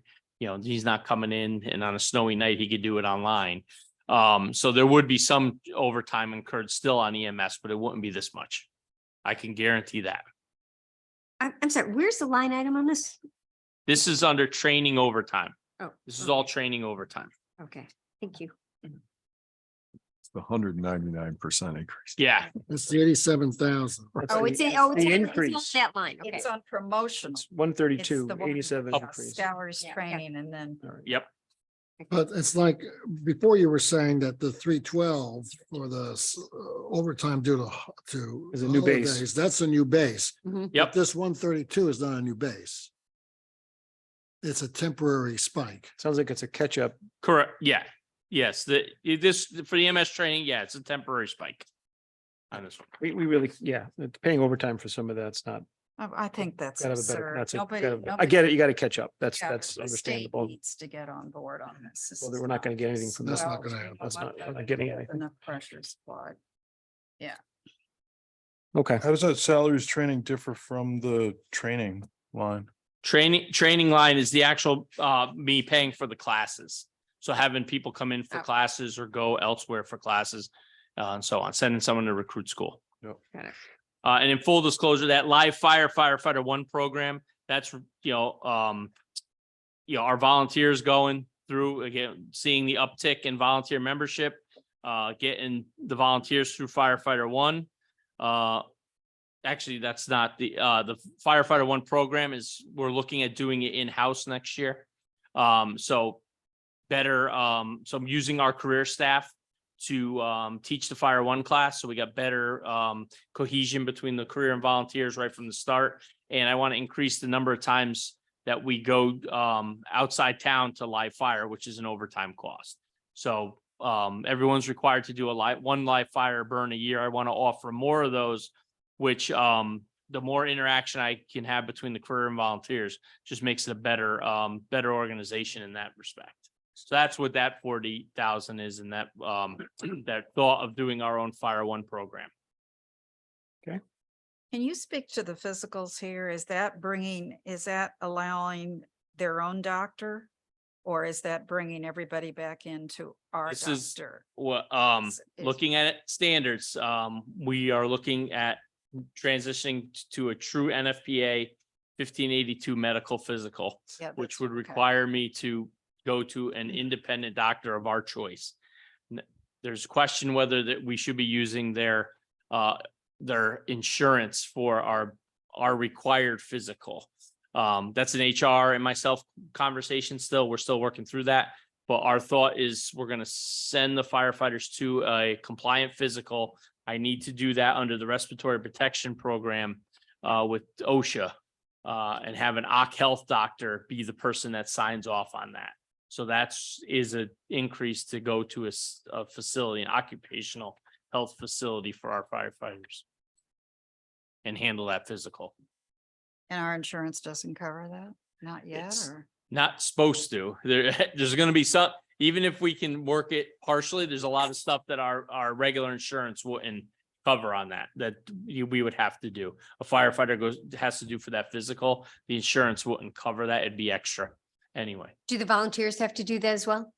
Volunteers have to do a And we would physical cover also. that. for Yes, that. But it's the consistency and that's of value.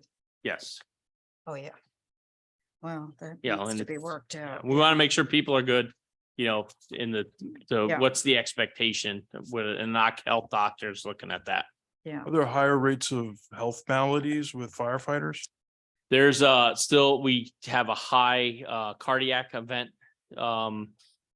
issue in the fire service. So that's still the leading cause of firefighter fatalities, cardiac.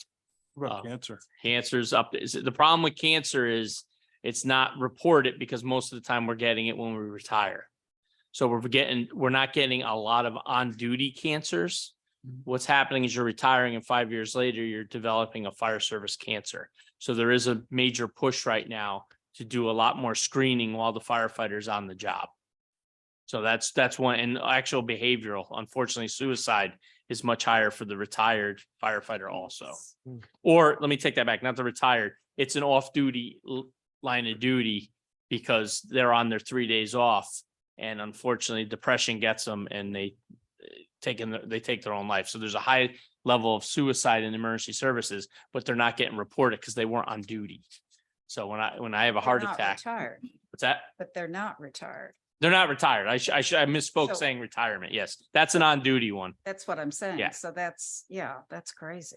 Yeah, so the suicide is on duty, they're working, but because they're home on their off days, it doesn't get reported as a line of duty. I'm Right. sure the same, I don't want to speak for PD, but it's probably the same in their world too, that if officer takes his own life, it's off duty and they don't get chalked up as a line of duty death. As we look at heart attacks, I could, look it up and say, yeah, there was 45 cardiac arrest fatalities last year. That's a hard number that the National Fire Academy addressed and takes into account and publishes every year. But these are fire academy standards, or these are the way we report it Which when someone commits suicide. when someone commits to, those are in are both NFPA, National Fire Protection Association, and the United States Fire Administration track those fatalities. Well, that will change. Yeah, they're working on It's it. definitely Yeah. having to change. Yeah, right. Yeah, they're definitely working on it. And yeah, there's a lot out there for cancer right now and trying to Hypertension. curb the cancer issues. One question Yep. on the salaries, overtime, sick, or no, injury, salary, overtime. It was. Oh, yeah. No, yeah, it was injury. So I noticed that in 2022 actual, we spent 10,000. Mhm. You brought the 2023 budget up to 91,000. And then year to date, 23, we're only at 2,000. Are we still thinking we're gonna spend 90,000? No, I'm not. But when I started in 21, that was kind of like the placeholder that HR and budgets had in there, and I truly thought it was told as a placeholder based on history.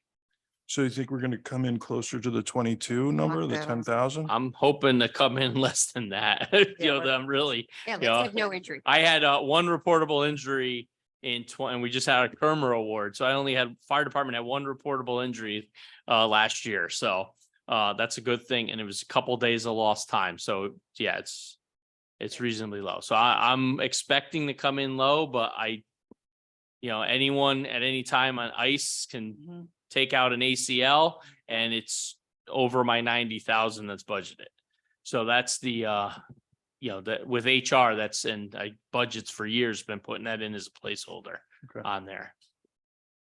So I just didn't touch it and left it as whatever HR recommended. Yeah, it's a guidance. Should we jump, Same should thing with Cap- sick was an average. we jump to capital? Yep. So yeah, all my small things, yeah, as you saw. So capital, my 5-year plan. So some things are been reoccurring. We've been we had a lot of cylinders that SCBA cylinders that expired. They have a 15-year service life. So that's we asked for that again. The tri-band radios, which I went for on the grant, we were not able to get. So this is the additional from what I asked. I asked for 15.5 last year. The 25,000 will bring us to the minimum that we need for our first due career staff if they go mutual aid outside of town. And Assistant Chief Kimes already discussed that. We cannot talk to our mutual aid partners on some of those other frequencies. So that's kind of a high priority. And I was really just waiting for the grant. So, now that, requesting it. PPE, that's, it's really just cost of the PPEs going up. A set of gears about $3,500, and I have to replace those every 10 years. And then we had an increase of our volunteer membership. So in the next 2 years, we have about 16 of the career staff that one of their set reaches 10 years, so they have to be replaced. Fire hose, equipment, tools, all just normal long-term piece of equipment that we're replacing, batteries on electronic tools, AEDs, and so on. Our staff vehicle, looking at, there is a full-time assistant chief budgeted for half a year on full-time salaries. And this looking for a staff vehicle for that position for 24-hour coverage. Our water supplies, we still maintain, fixing and adding new water supplies as they come up. And then I could talk about the pump, I got a slide coming up on all these. But I believe anything on the 5-year before I come off of this one. And you can see the big ticket items. We have SCBA replacement coming up in 26, 27, which I'm hoping for grant on that one. That's always a target for a grant. And then the ladder truck's gonna have to be refurbished or replaced. And I think that's a low number right now compared to what the career chiefs are saying around the state on apparatus. So for a new one, I think we're gonna be in a refurbishing the unit that we have now, which hopefully will come in at half to 3/4 of the cost of a new one. Can the staff vehicle replacement? So I should say addition that's an addition for the Addition. staff vehicle. I'm sorry, I should have said addition. Okay. So how critical is the addition? The vehicle? I mean, yeah, because you've been operating without it right now. right? If we have a assistant chief's position, what I was originally hired for, the staff assistant chief, the career assistant chief, trying to refill that position starting in January of next year. So that person would then get a 24/7 car for response. So that's the full-time salaries reflect a half a year salary for that assistant chief. Okay, so we did have, when both chief and assistant, we did have cars for both of them. No, I was driving my CRV at the time. So, but obviously I lived close and snuck in, but couldn't go lights and sirens with that one. So yeah, that's the request for the vehicle. Okay. Oh, and the utility truck coming up, our pickup is starting to deteriorate. So again, the big ticket item is our new fire engine, replacement of engine 2, requesting $1 million. Right now, the truck's 26 years old. Our life expectancy on it was 25. It's been well taken care of. But it is, past what, we look at and the fire service looks at as a service life. We're looking it doesn't meet our operational plan right now. It doesn't carry enough water. It was designed as a hose wagon years ago. But the way that our neighboring departments who help us on fires are starting to transition and how our operations have transitioned, the hose isn't as important as the water. So we're looking to put more water on the same size chassis with the new apparatus that meets all our safety, all the safety issues and NFPA requirements that we would need for that rig with the water on there. So it wouldn't be a candidate for refurbishment because it wouldn't be able to handle the additional water based on the 1996 chassis that it's on. Chief, one thing Yes. to add, this truck, Jack Hennessy and the Chief Bassett had been voluntarily pushed back a number of years. This had been in the long-term capital and we said, no, this truck's running great for a number of years. It's finally gotten to the point where it's time, especially with a 2-year lead time to purchase these. And that's the addition on that. Yeah, you're looking at 24 to 34 months for delivery. I did move it up 1 year in the capital budget based on what the career chiefs have been saying, that the 2 to 2.5 year time to get delivery. And there has been a lot of cost increases in the apparatus world that don't seem to be coming down at all. They continue to rise, and it's, I'm just worried that, we're going to be in that $1 million range with equipment on there. What's the useful life of this equipment? I think we can go 30 years on some of the new stuff with taking care of it and doing the maintenance as we need to. An improvement. And we're in a situation where, Which this one will make, so this one's gonna make 30, so. Yeah, it's 26 already. Yeah. What about, where do you park that below on the lower? This level? one actually is it's on the top floor. It's second back, so it's in the new section of the building. It would park there. I mean, that's one thing our apparatus committee is gonna look at based on the amount of water we want to Yeah, put on if it. you're putting more water in the thing. Yeah, if I put more, and there's no problem putting it downstairs if that's what happens. I think the more water's the important side of it.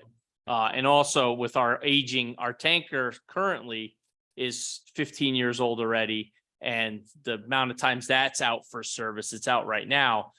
We don't have the immediate water that we do with the tanker there with any of the other apparatus. So this would provide that backup just in town. What if both of them are there, we get 5,000 gallons of water on the road pretty quick. And if the tanker's out, it allows 2,000 to be up front. Right now, I'm running 500. This is 500 gallons and a 750 gallon tank, which is not enough for our north area when we respond to it right now. We're calling mutual aid as soon as the call comes in. so quick question, and total capital in this deck, in your book, is about 49 million, includes the police department at 27.5 million for the training, and what did I just say?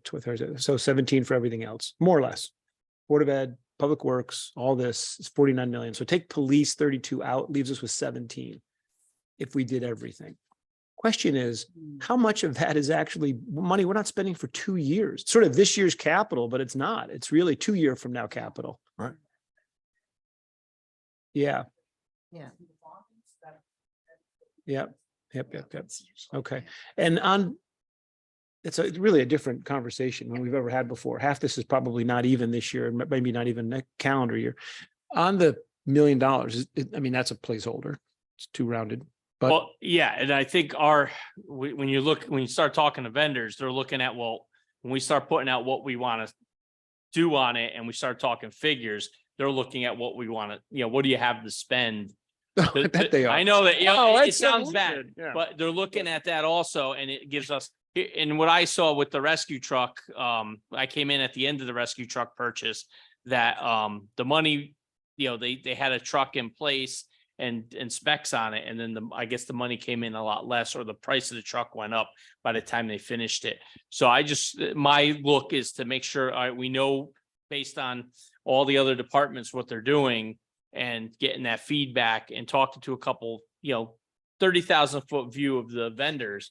What are we looking at here for a pumper that's going to be able to handle 2,000 gallons of water? Right. And they're giving Right. those numbers out there.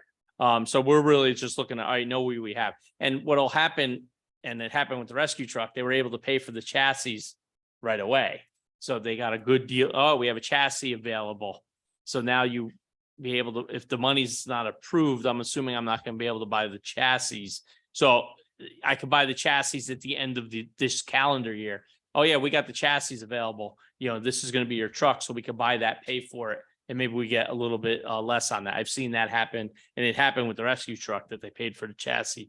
We, just to be clear from us, I won't speak for everybody, but I think I'm speaking for everybody. We want the best thing we can get for the lowest amount of money. So we love buying during recessions because that's when there's demand, demand's gone down and there's plenty of supply. We're doing the exact opposite on everything right now. I know. There's way more demand. There is no supply and there's, money flushed through the system, ARPA and otherwise. So we hate doing it now, not because we don't want one, but we like to think we never pay top dollar because we time it when the world falls apart. And now we're doing the one time we're not doing that. Understood. So if you're telling me you can get a chassis cheaper and lock something in, or I don't know if that was just a story, if you mean it, but if No, you really mean it, we would won't know go for until it. we start Putting the truck together. Okay. With that, our committee's got to get that spec together to get it out. And then once we know, then, we Yeah. might be able to find that chassis that are out there and. We just hate doing it when the rush is on, because then Understood.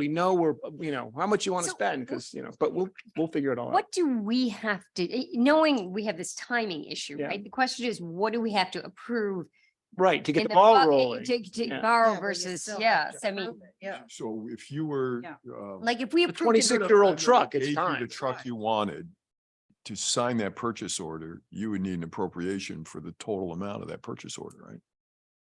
Is that how that works? They require that.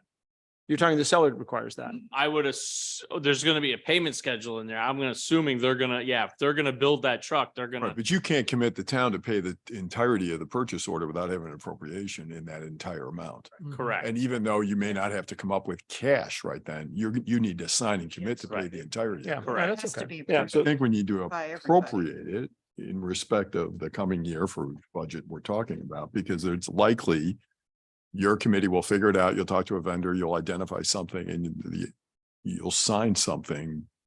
What a calendar. this is year the odd thing, 24. though. We're gonna, But that's because. But we won't do the. Right, we won't. we won't bond it for We won't. bond it, 18 2 years. years or something like that. But we have to vote the appropriation this year. Yeah, no, Yeah. yeah, that's right. Okay. That's right. Yeah. Right. exactly. So just- then we just have to it's keep that in mind possible when that we even have some them. of these interim payments, we we'll just pay out of the general fund and then we'll reimburse ourselves when we actually. issue Yeah, the not your bonds. problem, You but know, that you that's right. almost need a new line in the budget that says, long-term appropriation because of bills, so that you can That's right. take it out of the taxable That's right.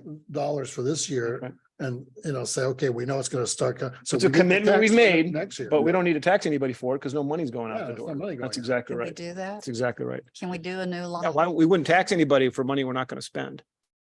We have to think about this. We shouldn't tie these guys up for Well, that, this but will there's something here where we're at a very different point of capital than we've really ever been before. Yeah, Everything's 2 years and that's not how it always I- works. Yeah, Because we I have don't three vehicles. envy here. your. position, No, it's easy. believe me. It's, we just have to do, it. We'll figure it out. We will definitely figure it out, but On this. just don't want to spend top dollar. But you're right. I- Russ's machine and I know. probably not. Okay. Another Okay. request was our tri-band But it's the same portables. thing. We still have Again, the- talking to mutual aid, I asked for the 15,000 last year. The 25 will get us the number that we need for the on-duty crew that actually respond out of town. Because all our mutual aid partners have switched radio frequencies, so that's the 25 there. Building improvements, this our meeting room upstairs, trophy case. We want to put a wall shelf up in the meeting room. This is 30,000 and incorporate drop down bunks for volunteer stay over for their duty nights. So we can increase that number of people that are responding on the call, and also for the storm coverage and so on that we have to, if we had other people on. There is no volunteer bunk room anymore, so this would create that capacity, Right. especially when we've had a banner year in volunteer recruitment. We want. to keep Interesting. That. Yeah, Absolutely. and you Why want, did them- we you not want them have- down there at the firehouse. What's that? Why do we not have that anymore? Me, Oh, the you assistant chief. took it. So, yeah, I kicked them out, so. Oh. Let's call it what it It's a is. little tough sharing and little tough sharing the bunk room. It's the but chief That's suite. what became my office. Good to be the chief suite. Yeah, that became my office. So, Not as and bad. this also, I'm trying to clean it up and put storage there, bookshelves, and you saw that bookshelf just didn't look that good. And the alarm room is the other one. Bill Osman from Building Management had money from years ago. We did the floor, we did the painting. I just need to support it with furniture for our alarm room when the public comes in. for anything into the firehouse. So that's the other 15, I think I asked for on that one. I don't know if it's that much. So we had a bunk room, but now we don't. We did, yeah. We had a volunteer bunk room, yes, Okay. that, and there were, the beds, but, yeah, I don't have the room for a true bunk room, so I have to make it multi-purpose with those drop down ones. But I really need the storage there. I got totes and stuff books laying in piles along that wall. The trophy case is kind of in shambles, and I want to just make that look better and create, so as people come for meetings, everything's organized on that shelf and we could put stuff away like it should be. So we don't have that, we don't have the storage, and that would provide the storage also. Water rescue equipment, Russ mentioned the hurricane drill we did. A lot of conversation came up on that, and we got a lot of stuff here. Basically, what we're looking for is 20,000. It's for what we call swift water, so flooding waters. But this also is going to assist us in the cold water response, ice ponds that we already do. And it consists of X amount of dry suits, some personal flotation devices for the emergency responders, all agencies, and actually the public that we need to hand something to. A little different from somebody in the ice. We don't put a personal flotation device on them. Rushing water, such, there was an issue on Weed Street. There was something up near the dam on Valley over the years.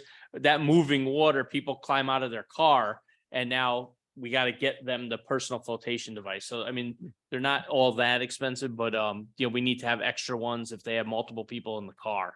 What we found out is we only have one boat in town, maybe two.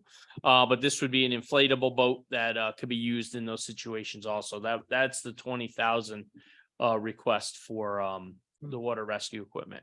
We have an absolute gap in capability that came out of this exercise that this addresses. When, as we have seen, we have a tremendously stronger and much more quantity of rain and shorter duration storms. I mean, Jelliff Road Bridge was underwater in the last one we had. Yeah. This is very realistic. So, but this water rescue, I mean, couldn't you put it in emergency management and say it's available to fire, police, whomever happens to, Training. oh, for Sure. training, okay, somebody has to be trained, okay. Fire really. It's equipment, but yeah, it's, It's the Yeah. training, so. yeah, but the training would be the firefighters. Somebody has to take Besides the flotation device that they can zip up if they're near the water, the suits and all the boat is all specific training. So it Okay. technically wouldn't go under his. It's not fungible between departments. Right. Yeah, Right. I get it. The flotation dice would be the only ones. And to round up my capital here is just the stuff I said, the cylinders is just getting, those are replaced on a 15-year basis, our PPE and the rescue tools. We just finalized the grant for rescue tools. So that just got filed last week. So hopefully we'll be able to support some of that with grant requests. And that's my presentation, fire service. Great update. Answered a lot of questions. Any other questions? Bob, or Colm, anyone online? When these presentations are up, you forget about those guys. No. Good? No, nothing else. Thank you. Okay, thank you very much. It was great. Sorry, I ran late. No, you gotta tell us the whole story. Huh? You gotta tell us the whole story. Yeah, I don't mind. Come for coffee. I'll tell you all this. We're all a little parched. You're a mind reader. Thank you, darling. Thank you, dear. I've got one. Oh, you're good. That's a gin, I hope, right? Yeah, I think we're all liquored up. to Exactly. approve all these. Thank you. Then we'll make Lisa good love it. decisions. Yeah. Pretty easy to put. Sure, that was the question you wanted to ask right now, Chris, you're saying. Yeah. What? I'm gonna come and get a picture.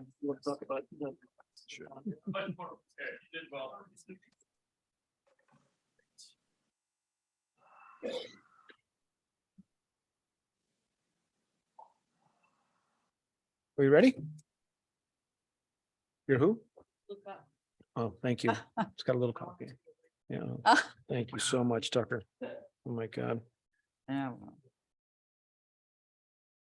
We're ready when you are. Yes, we're good. All Thank right, you. so, and I'll try to go quick. I know it's getting late. Yeah, it's okay. Good evening, everyone. Repeat of last night, right?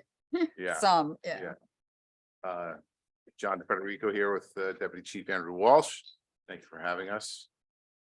We've got the presentation that was started by retired Chief Krolikowski, so we'd like to give him some credit.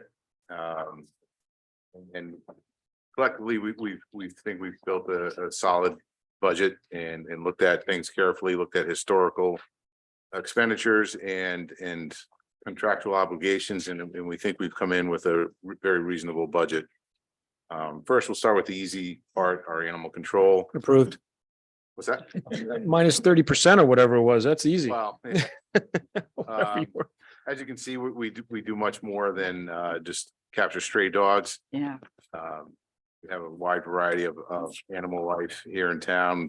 They've had 46 bear sightings, 54 bobcat sightings, and various other wildlife.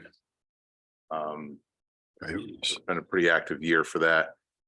Are any of those animal bites, bobcats or bears? Fortunately, no, we haven't had any attacks yet. All right, So that's good, but it's also good why we have the tourniquet stop the bleed training. So if any of those do occur, we can stop the bleed. Capital request is 10,000 for a fence for the Canaan Vet. We have a lease agreement with them to house if the animal shelter at the transfer station goes down, we can house animals at Canaan Vet. And that's a state requirement to have a certain animal run that's got to be certain size for that shelter, which the vet doesn't currently have, but to have as a backup animal shelter, we need that expenditure. And then the operating is 95331, the decrease compared to FY23. The reason being is the current animal control officer, she's going to be retiring this year, and we're going to hire a new person, and we've changed some of the job specifications and some of the roles and responsibilities. And for whatever reason, that position was a department head, categorized as a department head position, and it had the commensurate salary. So we've adjusted that and made those corrections. So we have a bit of a reduction on her. What kinds of changes in responsibility? So right now, the animal control officer, actually, she doesn't anymore. They used to carry a firearm to euthanize animals if they had to, or a sick raccoon or Yeah. something like that, which we felt that was unnecessary for Just call you. basically a civilian to do that when we have Mhm. officers that are working 24/7 that are trained in that, and it's much more safer. So we took that responsibility off, and we adjusted things according to that. Yeah, just curious. Good. Going into the police department. Well, highlights of 2022. We answered 14,323 calls for service. Anything ranging from alarm calls, motor vehicle stops, family disputes, frauds, school checks. And those school checks are our officers during their shifts will go through the schools, drive through the parking lots, look for any suspicious activity, any people that look like they're not a parent or an employee there. And Are those schools checks, are they just kind of, they're not, are they triggered by something suspicious, or is it just part of your patrolling? part of the It's patrol. exactly what I was Yeah, thinking. yeah. So they don't, It's this is 40. like automatic? You go and do this, or does We this? just do it, yeah. Because we were saying this is, That's That's a 40 a lot. day, That's a lot. but 14,323. It's so, 40 a well, day. 40 calls for service a day. Those are calls. I of service. understand, Those but aren't- just- But you know, the I school, appreciate the that. school checks is, It's almost over 6. 100, How many yeah. school days are there? You get 180 school days. Yeah, or- 180 school days. Two a day. 2 a day. 2 a day. Yeah. Big part of that is going in when kids are coming to school and also when they're leaving school. You've got Yeah, so there's, right. And Do you also- walk through or do you just, So- you're at the door? I'll get into that a little bit later, but we also added Yeah. a school security officer. Yeah. He's not technically classified as a school resource officer, but Right. he covers the elementary schools, the 3 elementary schools. And a lot of his checks are more in depth. He'll get out of the car and he'll go in and interact with the staff and the kids and things like that. And his sole purpose was for security Mhm. checkups and make sure that the elementary schools are safe. And he's done a That's phenomenal good. job with it. It's good. So the regular officers, they just show up when school starts and when they end and they No, walk? throughout Are the day. they- They'll they do drive through the go? Parking lots, yeah, All right, yeah, it'll just- keep it very random and I was not just routine. gonna say, it Wanna- should be random. Yeah, because you never know when Yeah. something We might don't get happen, too so detailed here. if an officer's out driving through the regular patrol area, they'll pull through South School or West School. Yeah. Or whatever, and even some of the private schools as well. Oh, Okay. Yeah, yeah. Thanks for sharing that. I don't know, Yeah, more or that's- less up or down, 14,000 or even any one of these. Friends, Quick look, it's so last year in 2021, we had 12,722 calls for service. Okay. So it is up, and part of that is the increased level of school checks, but also just increased volume of people being back out in the world. I would say. Right, Right. sure. Yep. What about domestic abuse? Does that fall under family disputes? Family disputes, yeah, And is that number up over last year or down or same? it's up, So it's up a but little that's bit. one of those numbers that Yeah, it's. Sometimes error, we- Yeah. prefer to see it go up because that Mhm. means it's being reported. Years Yep. in past, the fear was that it was still occurring, cycle. but not being reported. So if that number's low, it makes us a little nervous because we're not sure if it's, because we know it's always happening. We just want to make sure that people report it and feel comfortable to report it. Yep. So And to ensure that they will call again, if they call once, we have an officer that always follows up after a domestic violence call with both parties involved and try to offer support and different services. So what are the other calls of service? There's 14,000 and this about, this I guess total is about 7,000, right? Sure, that's just a highlight. We, Oh, okay. yeah, So we just there's highlighting some of them. miscellaneous other 7,000. Sure. Okay. some more of our highlights, Deputy Chief. Sure, Brewer. just to look at some of our highlights, we have our community impact officer to continued success. We have it as a one-year position, so it's a rotating on the calendar year.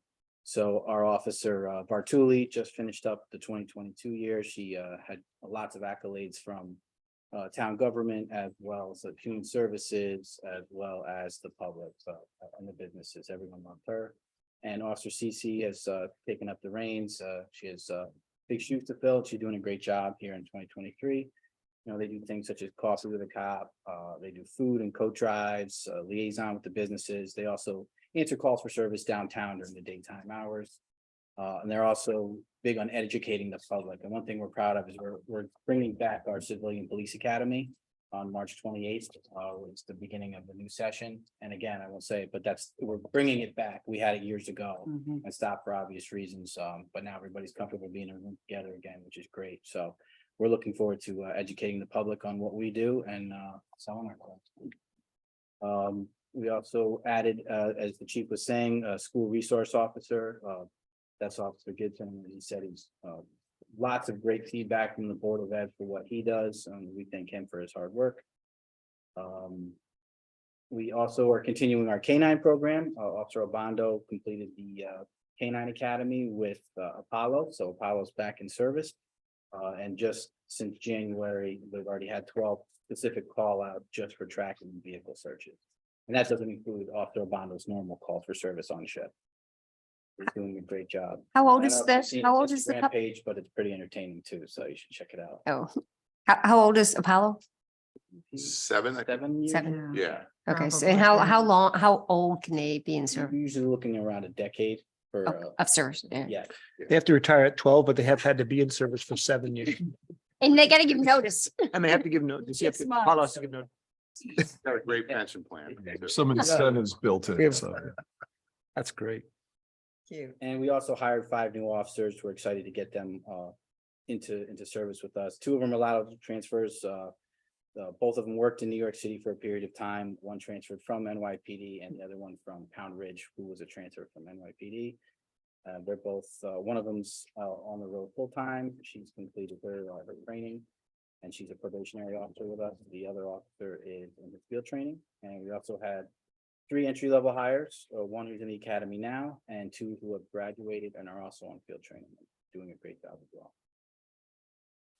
So you guys are doing well with staffing, right? Because I know there's Yeah, an so we'll talk enormous a little bit shortage. About that later, about. Okay, the staff, stop. Yes. Stop. They're a few pages into this. They've got a whole breakout. Fine. Yeah. Let's do that. Want to do that then? Yep, Yeah. yep, Yeah. that's fine. Yep. We'll jump into capital. Capital, our capital budget requests 472. The obvious and touching is the vehicles, 388 for vehicles. You know, Are we behind in our rotation? we're behind. Gosh, Yes. it's amazing. So last year we were approved for 3 vehicles. Yeah. Yeah, that's right. Yeah. Mid-cycle, when we were about to get the vehicle or order the vehicles, Ford changed the pricing structure by 8,000 per vehicle. And so we couldn't get all 3 vehicles based on what we had approved, and they gave a very, very short window to put orders in. So we couldn't even come back and ask for more money. So we Ah. were stuck with only getting 2 vehicles. Okay. That's We got 2 out of 3. We got 2 out of Okay. 3. Well, we're still waiting. Yeah, Okay, For the the order 2? went in. For the 2. Okay. yeah. Oh, dear. Yeah. And then additionally, the repair costs and the repairs, again, supply chain, I know you don't want to hear it, but Well, it's not, we don't want to hear it. It's just that it's become a convenient excuse for lots of price rate increases is That's what we're right. frustrated with, it's not frankly. even a price increase for us. It's the vehicles go down and what historically would have been, you know, for a few days, now it's for a few months. We Right, can't right. get parts. Yeah. For these vehicles. We've had two vehicles that were been down since September. That are just coolant lines. And we've actually done something. We've repaired them enough. We've patched them back and we've actually circumvented those coolant lines because it's not mission critical. It's not exactly the way you would like to do No. it, but Yeah. we've got those cars back on the road temporarily, but it's not a long-term fix. So our fleet is aging and Sure. um, Every month Oh, yeah. we use them. Yeah. work closely with Tiger and Public Works and the Highway Department, and they've actually requested that we increase our ask for new vehicles to get rid of that aging fleet, typically where we used to hold on to it, move it to a secondary role, even a third role in the police department, or pass it on to another department in the town. These vehicles aren't worth keeping anymore because we just can't keep Yeah. them on the road. Yep, yep. And what is the time? Was the duration roughly order to getting the order filled? At least 6 months. Okay, so it's within this year. Okay. Yeah. So yeah. is the Better than third, an ambulance. third- Fire. To 9 months usually. Yeah. the third car that was approved that you didn't get, is that Capital. in this Yeah. capital or? It's 5. No, so we rolled that. But I mean, you rolled that. That's not, okay, that's Yeah. what it looked like not to a me. total Yeah, loss.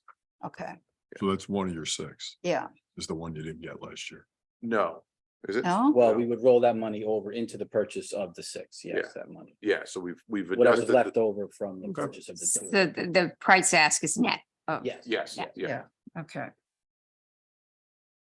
Some of the other capital items, we'll get more into vehicle details in the coming slides, but just the other items are you typically see them year to year, our TASER replacements, our mobile data terminal replacements, bulletproof vest program, defibrillators, dispatch, and also the fixed license plate readers. Those are going up as we speak. Those were previously approved. There are 10 license plate readers that are going to help us out tremendously in investigations, and those were previously approved.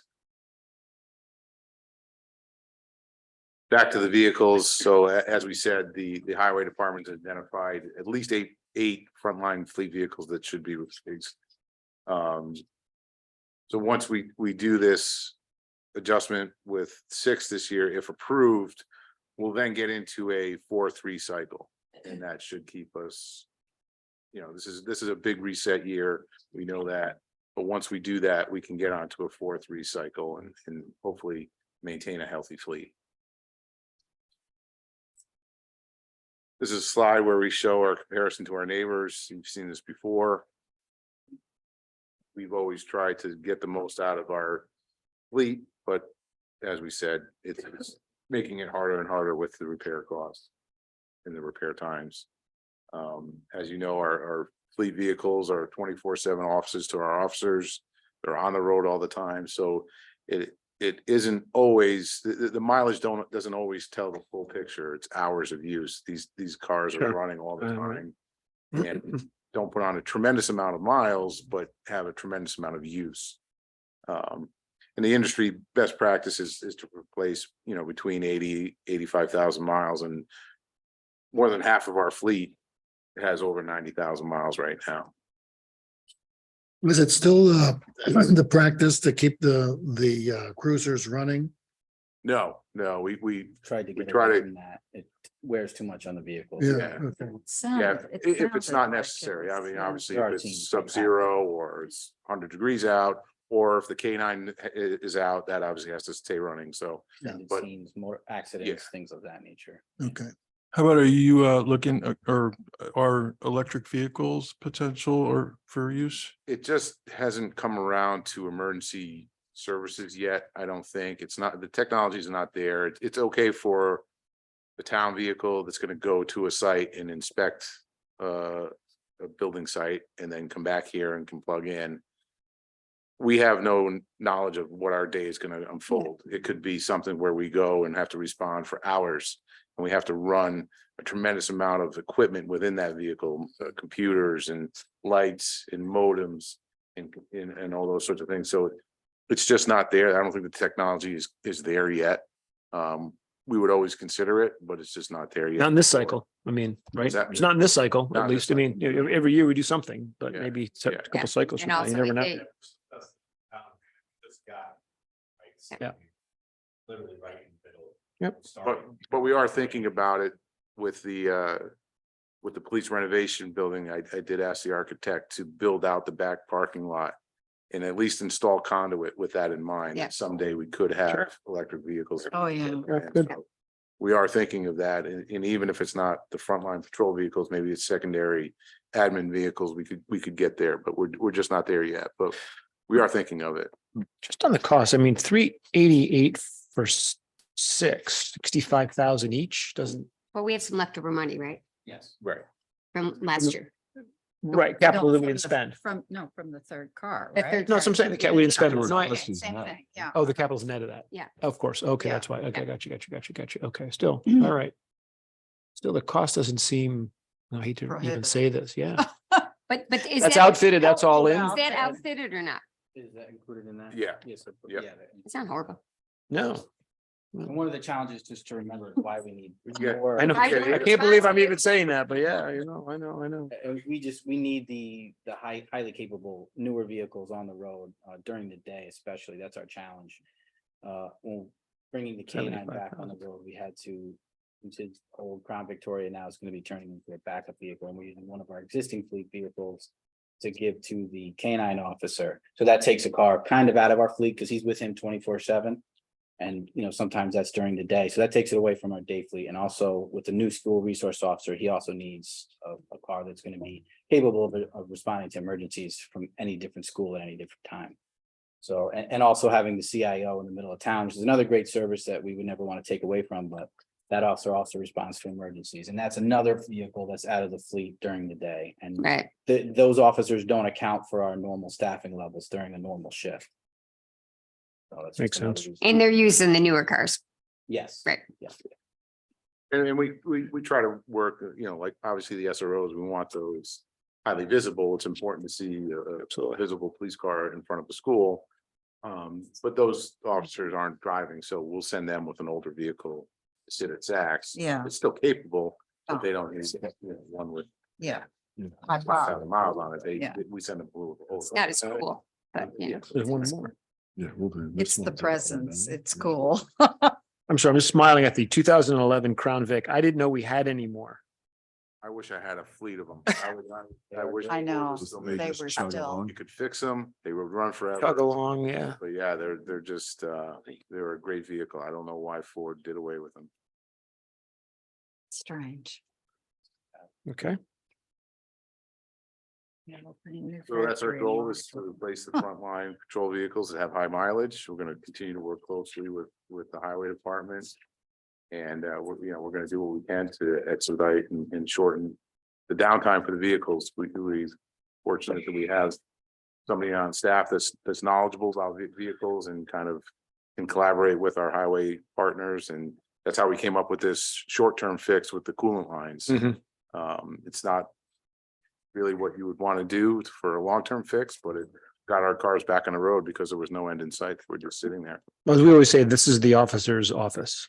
So we want it to be right. I mean, it's got to be great and running. So you have approval for one. You didn't have enough money for it because the price went up. But what's your plan for the 6? When would you put that order in? I mean, you said get it in 6 months, but what's your thinking on timing? Because some 2 or 3 of these you got to replace. So the. Urgent, sounds like it's pretty urgent. The order time depends on the window that Ford opens. So sometimes they open it in July, sometimes they put it off a couple years ago and it went in until September and you had to order it in September. Okay. And this year it was just a shorter, quicker timeline. So whenever they open it, we'll just be in contact with. the Okay. dealers. Okay. As soon as we can order them, we would. I order don't them. think it would be before July though. But not before. Okay. July. Okay. Oh, then we'll have it ready to go. I mean, Yeah, and then if the 6 go for after. And what's the cost, do you think, of these vehicles? it's 75 each. 75 Yeah. each? Yeah. And that's fully loaded. They only need 388 Right. because you have the Yeah. 65 from last year that they didn't spend, or this year that they didn't spend. So, okay, yeah. Yeah, that's equipped with. That's lights what I and mean. Yeah, video. it's low. Yeah, It's not so bad it doesn't sound terrible. Yeah. compared to a emergency response vehicle. That's why we come after ambulance. Yeah. and Fire trucks. Looks Sounds better. We're saving money. The more we spend, the more we save. I mean, yeah. Ambulance, we can get. What is that? 8 police cars. One emergency vehicle for $400,000. Okay, So moving into operating, we're at 7/110/79. That's a 3.65 increase from FY 23.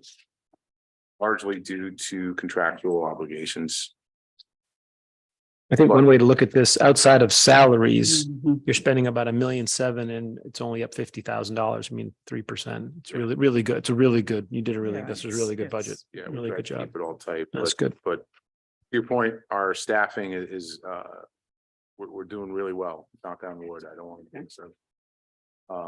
Much like the fire department, our union Mhm. has this drop pension plan available to them, and that gives us a lot of lead time, which is really important to us because So, from the time we have a vacancy, we have to advertise an opening, we have to interview people, we have to do the whole selection process, we have to test them, medical tests, polygraphs, background checks.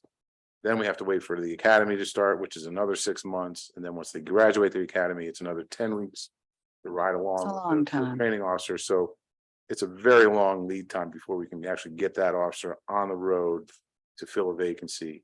So with the drop plan, what we've done this year, we know we have 2 retirements coming end of the summer. So we were able to hire, and we're in the process of hiring those replacements in April. Well, there's an academy starting in April, so we're already in the process of vetting out candidates with the intention of sending them to the academy in April. So we'll be +2 from April until July, August, when those retirements occur. But through this retirement plan, we know that those retirements are coming.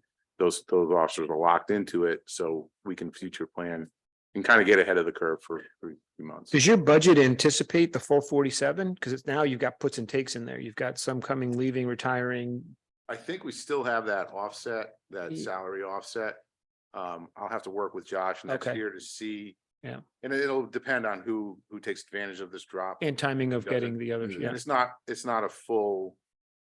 Yeah, so they'll be onboarded for 2 months, so, and then we also had we still have a vacancy from Leon leaving, which we haven't filled the captain's position, so that's another salary Mhm. that hasn't been Hmm. covered yet, so there's still some offset there. I'll have to work with finance and see if we can still realize that same level of offset if we start taking advantage Okay. of this drop plan. So Josh, what you have maybe a little work to do there. There could be a little savings in there, depending on the timing of these, I think.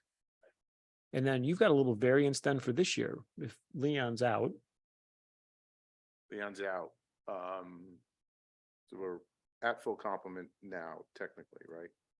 Because the one officer that's in the academy technically would replace Leon's vacancy. But she's come in at a Much lower, base of controlling course, salary. of course. so Yeah, there's- yeah, okay. There's some offset there. And what's the, still a retirement age? Retirement age, we don't have a retirement age. I think new officers are 65, but that's everything, everyone that was hired before that is grandfathered, so. there's no- yeah.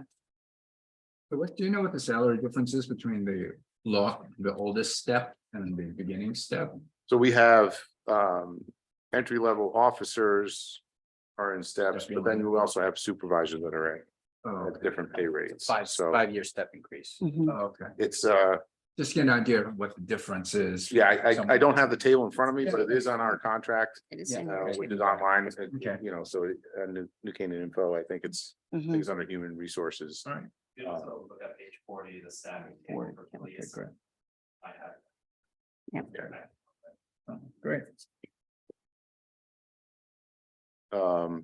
But as Deputy Chief Wall said, we have one officer at the academy now, 3 officers on field training, and 2 retirements pending. Is there something that you're doing? I mean, I'm surprised that you're having such an easy time filling positions. Is there something that makes New Canaan like more desirable or attractive to work at? I don't know that it's necessarily easy, but you know, what makes it easier is we're not looking for 20 people. We're not looking, because we went to the recent academy graduation in Bridgeport, where one of our officers was graduating. Now, this is city of Bridgeport. The academy class was of 14. City of Bridgeport's down several hundred officers.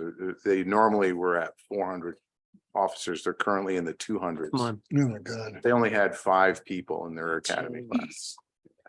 I know the cities are having a really So- hard time. New York is outrageous. The other, What about compared to like Darien or well, a Milton? huge advantage is obviously our pension plan is very healthy.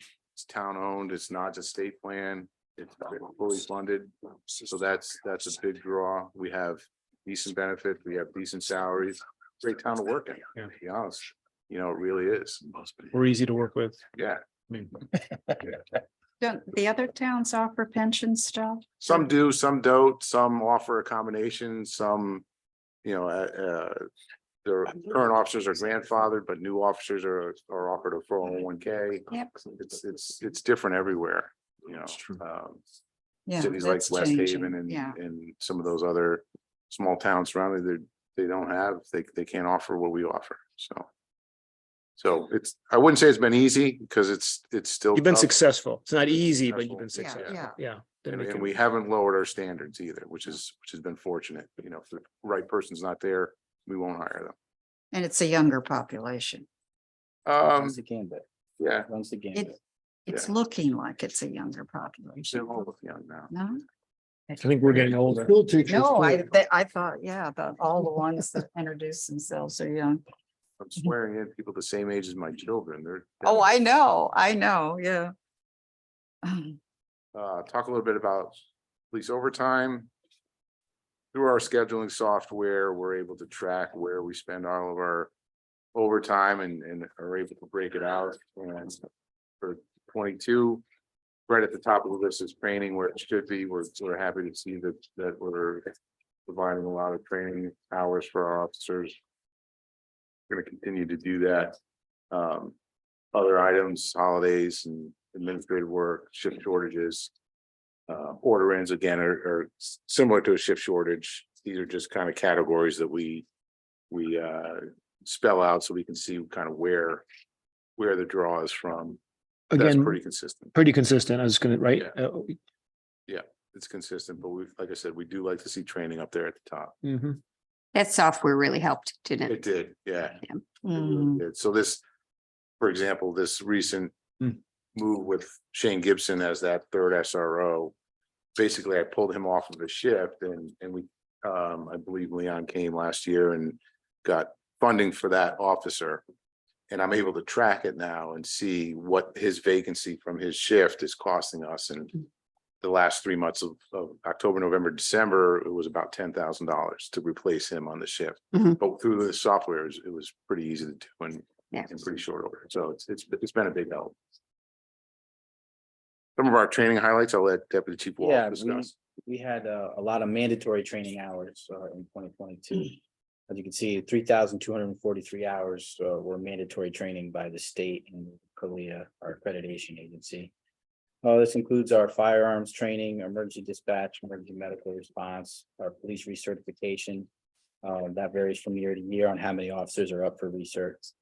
De-escalation training, body camera training, supervisory training, and several others as well. We also don't want to just train to the mandatory minimums. We want to keep our officers, like you can see, highly trained and highly capable to serve the community. So we offered things such as active threat training, as you can see in the news, that something we want our officers trained at very well to respond to any active emergency. We also pulled together our cadre of instructors to do some scenario-based use of force combined with defensive tactics and de-escalation. Kind of the theory is better training leads to good decisions and better outcomes. So that's what we want to keep working, having our instructors not work in a silo, but all working together to get our officers to the best of their ability. And we also offered various investigations trainings for our investigators and patrol officers.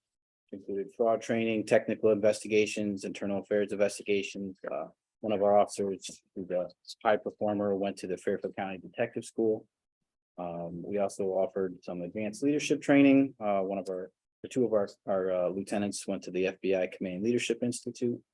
And we offered some more training for our school resource officer, and that's the highlights of our training, but there were several other courses as well. How about for the body cameras? Is this the first year that you're required to wear them? So the mandate to wear the cameras came out in 2020, part of the police accountability bill. But our department has had them for, I think, 10 years or 2014. 2014. Yeah. So Oh, really? yeah. We've had them already. We've recently just changed vendors and we're going into a new system, a more robust system that's also in the vehicles. And that's also a state mandate. So we had to upfit the vehicles with those as well. The mandatory training hours come from that accountability bill as well, but we also want to make sure our officers are trained on it, and that's also an accreditation standard. So And do you find that the cameras are helping to produce evidence and like they've helping always been you? very helpful. Yeah, especially if an officer is accused of some sort of a malfeasance, you go right to the video and it's usually easily disproved right on the spot. So it's Yeah, more it's of a been protection very for our officers, and it does help gather evidence as well. And it protects the public, as you've seen throughout the nation, but not our officers aren't doing anything like that. But as you can see across the country, that's helped. Great.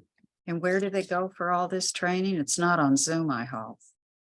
So the camera training is mostly done in-house by our own instructors. And also there are some online virtual trainings as well for the body camera.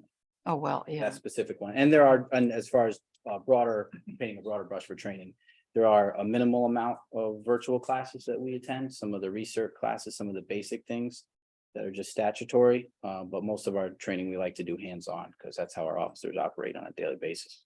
So Most of our it has, training- so that part hasn't really changed for you. No, Yeah, we good. had a little bit of Okay. downtime back Yeah. in 2020, but Yeah. um, Yeah. but- most of our but training is now- getting back to Yeah. in person. We want to get back in front of people. Yeah. That's why we're starting up with the Yeah. Citizen Police Academy again and get that FaceTime. We need to get back to that. It's also something that our officers really enjoy doing, Yeah. have been requesting. So we're excited to bring it back. Oh, yeah. Yeah, that's great. Being part of the community. Oh, I think so. Yeah, that was a great effort at the time. Yeah. Just on this page, is having the fuller complement helping with overtime? Because I always think remember so, that was. Yeah, I think it Yeah, will, and that's why that's it's kind of there. why I adjusted the number down Yeah. a little bit Yeah. from last year. I think we're gonna be in a little bit better position to handle that. So that's the hope.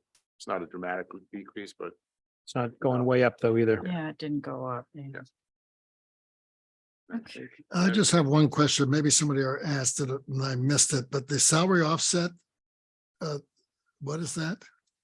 so that's when we have those vacancies that somebody retire, like Leon retires at a higher salary and we hire in a new officer at almost half of the salary. So there's an offset period where we don't have the same salary. And then there's the vacancies that occur that take us time to fill. We Mhm. don't, so we don't necessarily operate at 47 all year Right, round. right.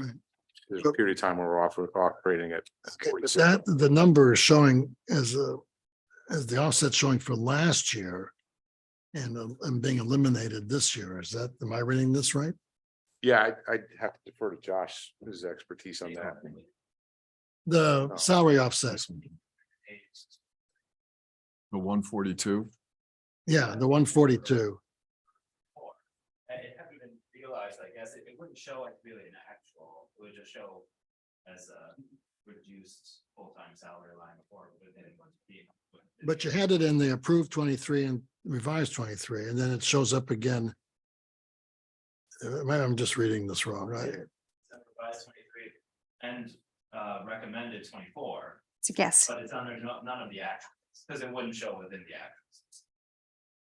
It's an estimate of It's a an guess. offset of timing. And the assumption is that it occurs every year. Every year, there's someone that retires, they don't have a replacement on the next Monday. It could take 2 months or 3 months. There's always a little See, bit. so it reduces. I think the that's what it overall is. budget. Yeah, you remember where Yeah, that is in the yeah. BOE. Yeah, Now, the question will be, what does that come in this year? Yeah, yeah. We don't know. You budgeted 142. You'll see. It sounds like it's probably all of that. I bet it's. Say again? Oh, okay. All right. It's very similar to what the Okay. schools face, Right. retirees. Sure, own at a people. little small scale. Yeah, yep. Okay. Well, there's the capital, then there's the capital, right? I mean, so the capital of the, really, it's the 6 cars. Oh, It yeah. costs for 5 and a few of the other items makes perfect sense. All that makes perfect sense. Anything else? On that stuff, not the building. I'm not talking about the building. I'm just talking about, this is safety for the officers, safety for the team and the things that you need, communication, everything else. We just want to make sure you have what you need. The only other thing that I had some discussions with some other towns body members was the K-9 program. It's Mhm. currently funded fully through donations. And there was some suggestion that we might want to roll that into a regular line item. What's the cost? Yeah, Don't- How much is that? Don't we have that additional police fund when you get the overtime and like 15% goes into some fund? Yeah, we have that. Yeah. Capital requests here, 112 of it is currently in your budget under tax supported capital, being funded by the general fund. But there is just enough money within that extra duty fund to cover the cost of FY 24's capital. Oh. Just that. Okay, So that's- okay. That will show up when you vote on it as a reduction from tax supported capital by about 112. Okay, not the K-9 program. Yeah. That's a different But question. yeah, what I was That's- thinking that. could You're be a right. source That's of it, that's you know, that's right. you know, Yeah, Something like that. right. To run the K-9 operationally, the stipend, the training, any other costs associated it year to year is roughly $15,000 to $20,000 a Okay. year Okay. annually. Okay. That would not include capital expenses like 4 years from now when we needed to get a new car or when the dog retires, if we get another dog, those sorts of things. So we would have to consider those things as well if we wanted to get these into off of the donations, which I kind of would like to, because Mhm. it gets weird with donations. People kind of think they have a certain ownership of something. Mhm. They have a certain level of expectation.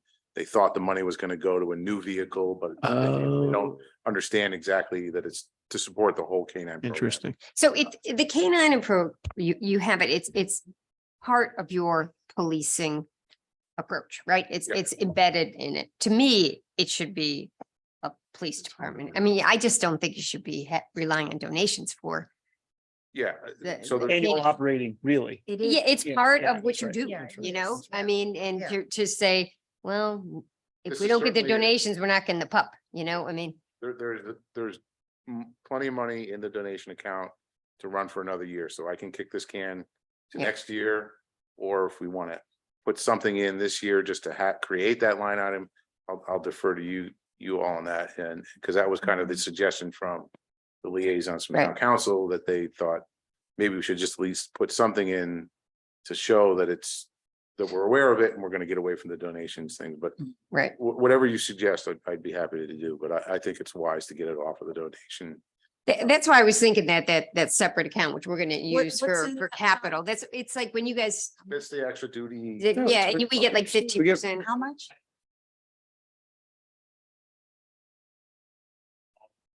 From FY 23's capital budget that's earmarked for being spent, is at like between 100 and 200, 150-ish. Okay. Right. So, I mean, yeah, we. A chunk of that could be I- dedicated to. Definitely. maybe we do The the, unspent money for the vehicle be in that total too? Put it or has it is it in there? Is it? for the 280? For the one, no, for this one car that they didn't have the funds to buy for, is that sitting in? Make a suggestion. It's a $15,000 line item Yeah, what Put they it for the in. canine. put No, it Pick- in. pick a it's number. two- 20,000, something. yeah. But No, we're still. talking about To the- two different things. Yeah. This is the canine expense with Oh, yeah, about okay. $15,000. I He's think what talking you're about- suggesting is you want to have that as a line item in your operating expense that we should fund. Yes. And then you get donations for certain things at some certain level a year, 20,000. I don't know what you get for donations. And you're asking to have some latitude to apply that. Is that what you're asking? Sort of when that comes in, it's not for necessarily canine, or it could be, but you, Well, the canine fund, those donations go specifically to the canine program. Right. That's exclusively what we use that for. right, And what we will deplete that fund. continue, yeah. And if we fund this through Yep. operating expenses, we won't accept donations for Yeah. the canine program any further. Do you not want to? I just want to, we want to do what you want to do. Do you not want to accept money for the canine, or? You don't have to want to solicit money for the canine That- program, that's right? That's a good point. You know, you, That's- this is like, if Comes this in, is, comes in. What if it comes? It comes in, if people wish to have it earmarked for something, we could accommodate that, but Okay, to actually run the program, it should come from. operations. Annual. Yeah, operating. it's a lot of time. pick it a line item? Yeah. Yeah, I agree. Yeah, make it a line item and have it as a regular operating expense. Call it out. It's fine. And then you get donations. Okay, fine. You can use it and do something. Okay. But you're gonna have like annual operating, and then like every 7 years, we're gonna have the animal we have a acquisition, and retirement that'll be a party. big number. Retirement party, and we have to go through a hiring process to get the. new- Yeah, they'll let you know ahead of time, but it's gonna be expensive. How much is it? Okay. New dog. We gotta train a new. It's a lot. I don't know. It was, I thought it was a lot, but And I think that's why it started as a donation because. Because of the wasn't training and- supported. It's a I think you, pedigree we'll, dog. we'll do what you want to do. Yeah. That makes sense. Make it a line item, make it an operating, put it in here, Would you like to do that 15,000. This year or wait? Why, till why next not? I don't know why not. Yeah, I Nope, think we no. fun. Ann doesn't want to? Just, I'm not sure if you're aware that we have a special revenue fund for the canine program, unless that's used for other items, it's probably 40. That's the donation count. That's, the- yeah, that's the 40, 50,000. Yeah, so we would use that. Okay. Okay, so you offset this year's with that. Yeah, and then. And create why don't you do that more. for this year? Yeah. This year you go, there you go. There's your answer. And then if. Offset for everybody- next year, have a line item. That's the answer. Okay, perfect. Thanks, Ann. And the dog is just sniffing out drugs, right?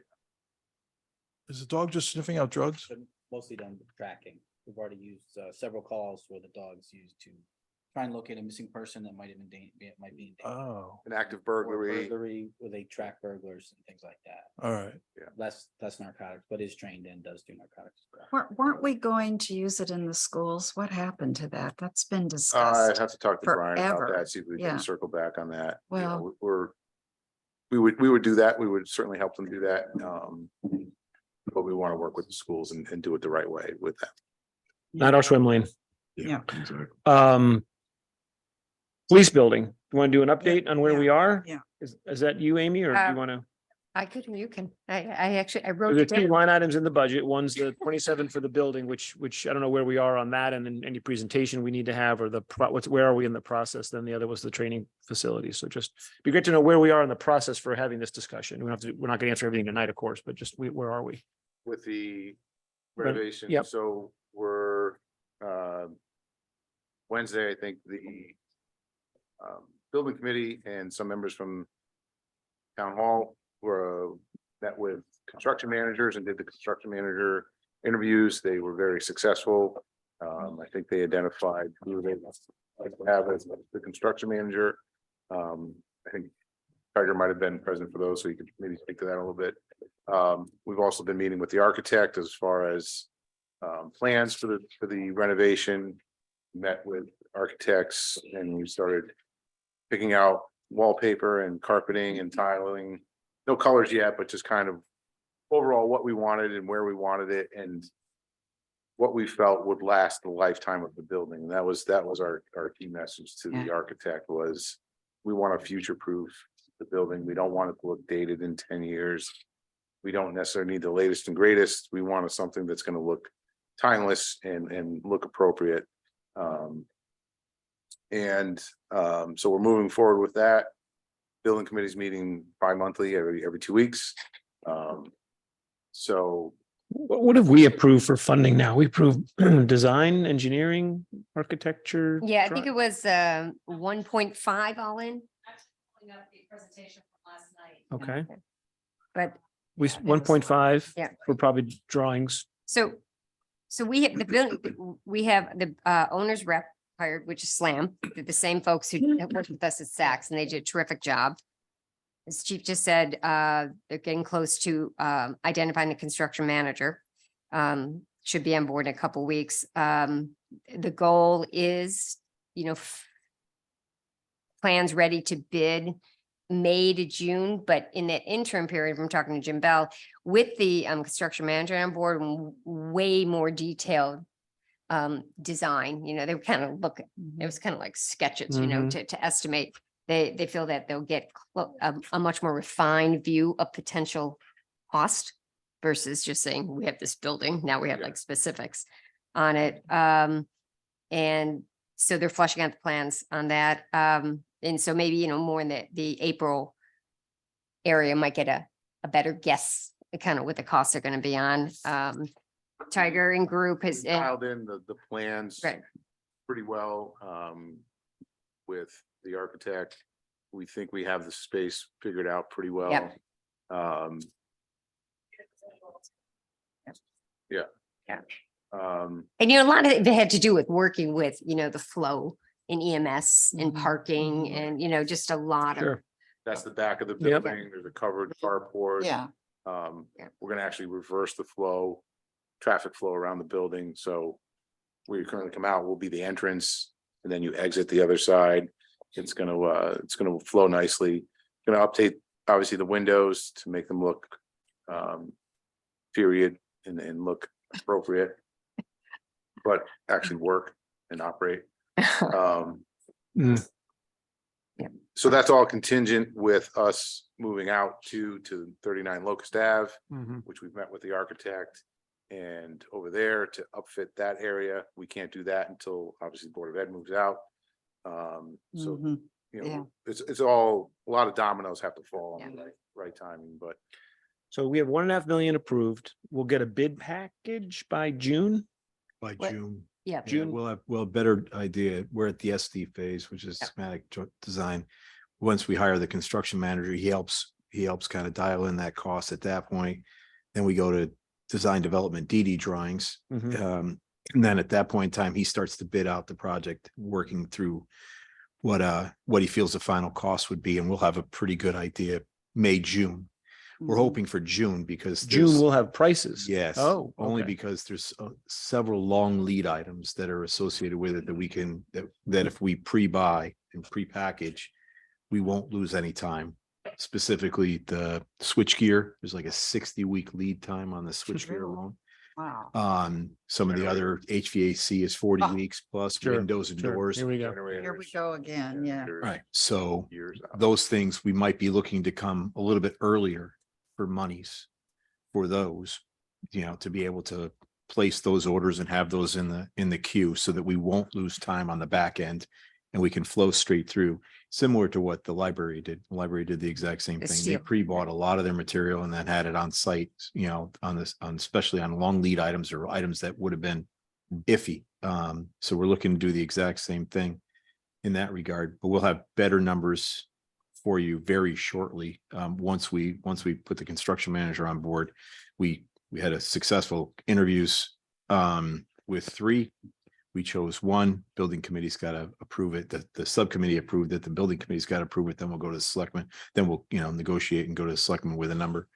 And then on the other side that John was talking, we had we interviewed the 2 lowest bidders for 220 Elm Street for the renovation for the Board of Ed. That was the day prior. We chose one of the contractors. That contract will go to the Board of Selectmen on Tuesday for approval.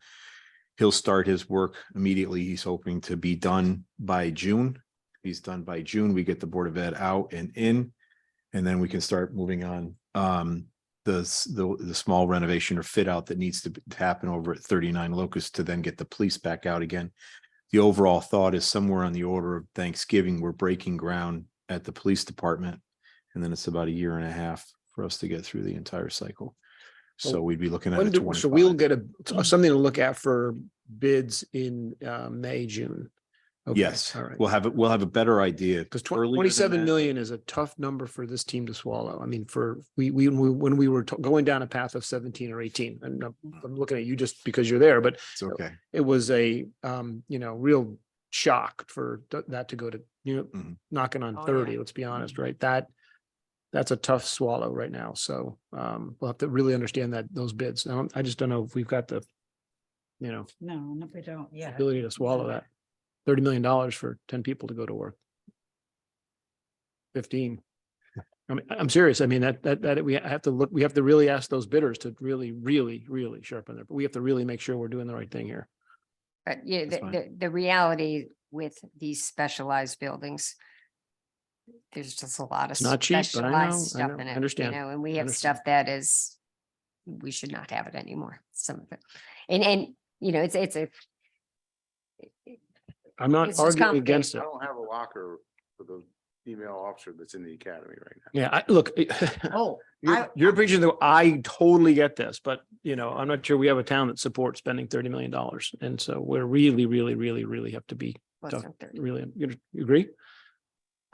We got a problem. We have to solve this. And we've kicked this can further down the road than anything else we've kicked. Let's be honest. I think that's But reflected in the we're- cost. Yeah, that could be. And, in this whole process get pushed back 2 years and Again. when everything that's got true. inflated. Well, that's So, right. it- got and it didn't have inflated. to, We'll be but- Looking for another location forever. You have how many female officers? 8 going on 9. Yeah, I remember when we had this discussion with the first one and I thought we had resolved it, but this is a much bigger issue now. Yeah. Much bigger. But the building is designed to Oh, yeah. accommodate No, Right, I get in a that. major way. New renovation has 22 female officers. It's, yeah, and, that and right? ability to 22? flex if you have to, Yeah, good, So, good. All good. How much savings, if any, if we ordered the generator early and a few of these other things that you're gonna have to have, that we don't have to wait till all this, the bids in May, June and all that. I mean, I don't know if there's a savings. It's- It's just to get it. Getting- but Yeah. the lead times is important as the savings. We so- gotta have some, let's not buy anything before we're locked You know down. what on I'm What we saying. really need. We What don't want to put in we orders. That's before- fine. Yeah. We understand that. I mean, there are certain things like that, like the switchgear, right? Where, Right. where they're also looking at the fact of can we utilize the existing switchgear Right. based upon the loads? They'll know more Yeah. as the drawings Yeah. are developed through and the HVAC loads come in, then they'll know a little bit more there. And if there is that possibility, then of course we'll do that. Yeah. So that's a benefit of having the construction manager on early. Yep. Same Yeah. as having Slam on early, right? So having our owner's rep on early, he was integral helping gather the data for the construction manager. Now it'll be integral for them to work together with Joe. Yeah, you perfect. know, and then move forward. So we'll have a little bit more, but to your point, yeah, we're not gonna buy something building specific for a building A of drawing. X Yeah, or that's right. something, That's right. you know. But we're not afraid to buy something early and fast if we can save money on it. Yeah. That will, we can move very quickly if we have to, if it Yeah. saves money for sure. Right. So those are the things that, as we get a little bit closer on, we'll start Okay. it'll become into a lot clearer focus a lot quicker now. Okay. And where are we on the training facility? Well, I think from the building department situation, I mean, everybody is very supportive of figuring out proper training access for the officers. The discussions along a potential training facility, I think they're on many levels, working with other towns, regional, everything is still kind of in a negotiating process, including, potentially an in-town site, right? But everything is just still kind of discussion phase. When you say in town, you mean part of this campus? No, Just in New Canaan? New Canaan, Okay, yeah, okay. that's Could our be, first- could be by the wood chip, Guy there, yeah, Our yeah. new, our Yeah. new possibility, we'll see if that has any But- legs. We're looking at several avenues Yeah, right now. So we're right. looking at the regional Oh. aspect. We're looking at It's another. We're looking at partnering, we're looking at different phases, building a facility here. Yep. We're looking at several sites here, Yep. if that came to pass. Yep. So there's about 3 or 4 tracks working at present. Yep. And that'll come in a little bit clearer as well, as once the towns. All right, we'll have decide what options. they're gonna do. Whether funding is coming from the state for certain aspects Mm-hmm. or not. So there's right now it's too early Yep. Yep. to determine, They're not necessarily tethered.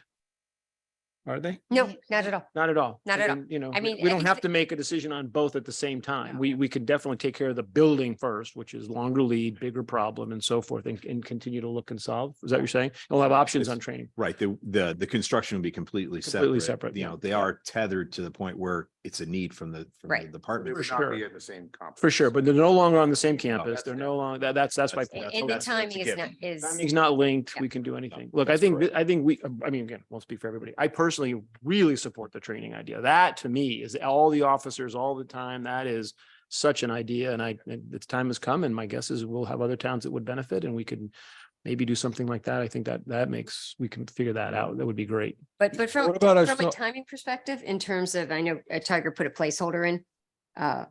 Yeah. From a capital Yep. perspective, like I think he put 5 million in, and it was just a yeah. placeholder. I think it's highly improbable that that money would be needed before July of 2024, just in terms of, if we're trying to Okay. figure out what our capital needs are, Big difference. perhaps a Big placeholder if there needs to be, kind of like we did the police department, that there was some money for planning and Right. pre-stuff Yes. might make Make a sense. decision, get a Just in plan. terms of the timing. Design Yep. would be before then, but the construction might take a little. Okay, bit longer. okay, Yeah. that makes sense. So just in terms of we're trying to deal with all Well, these. that makes capital perfect pieces. sense. Okay. But that needs a real fine detail of economy of scale.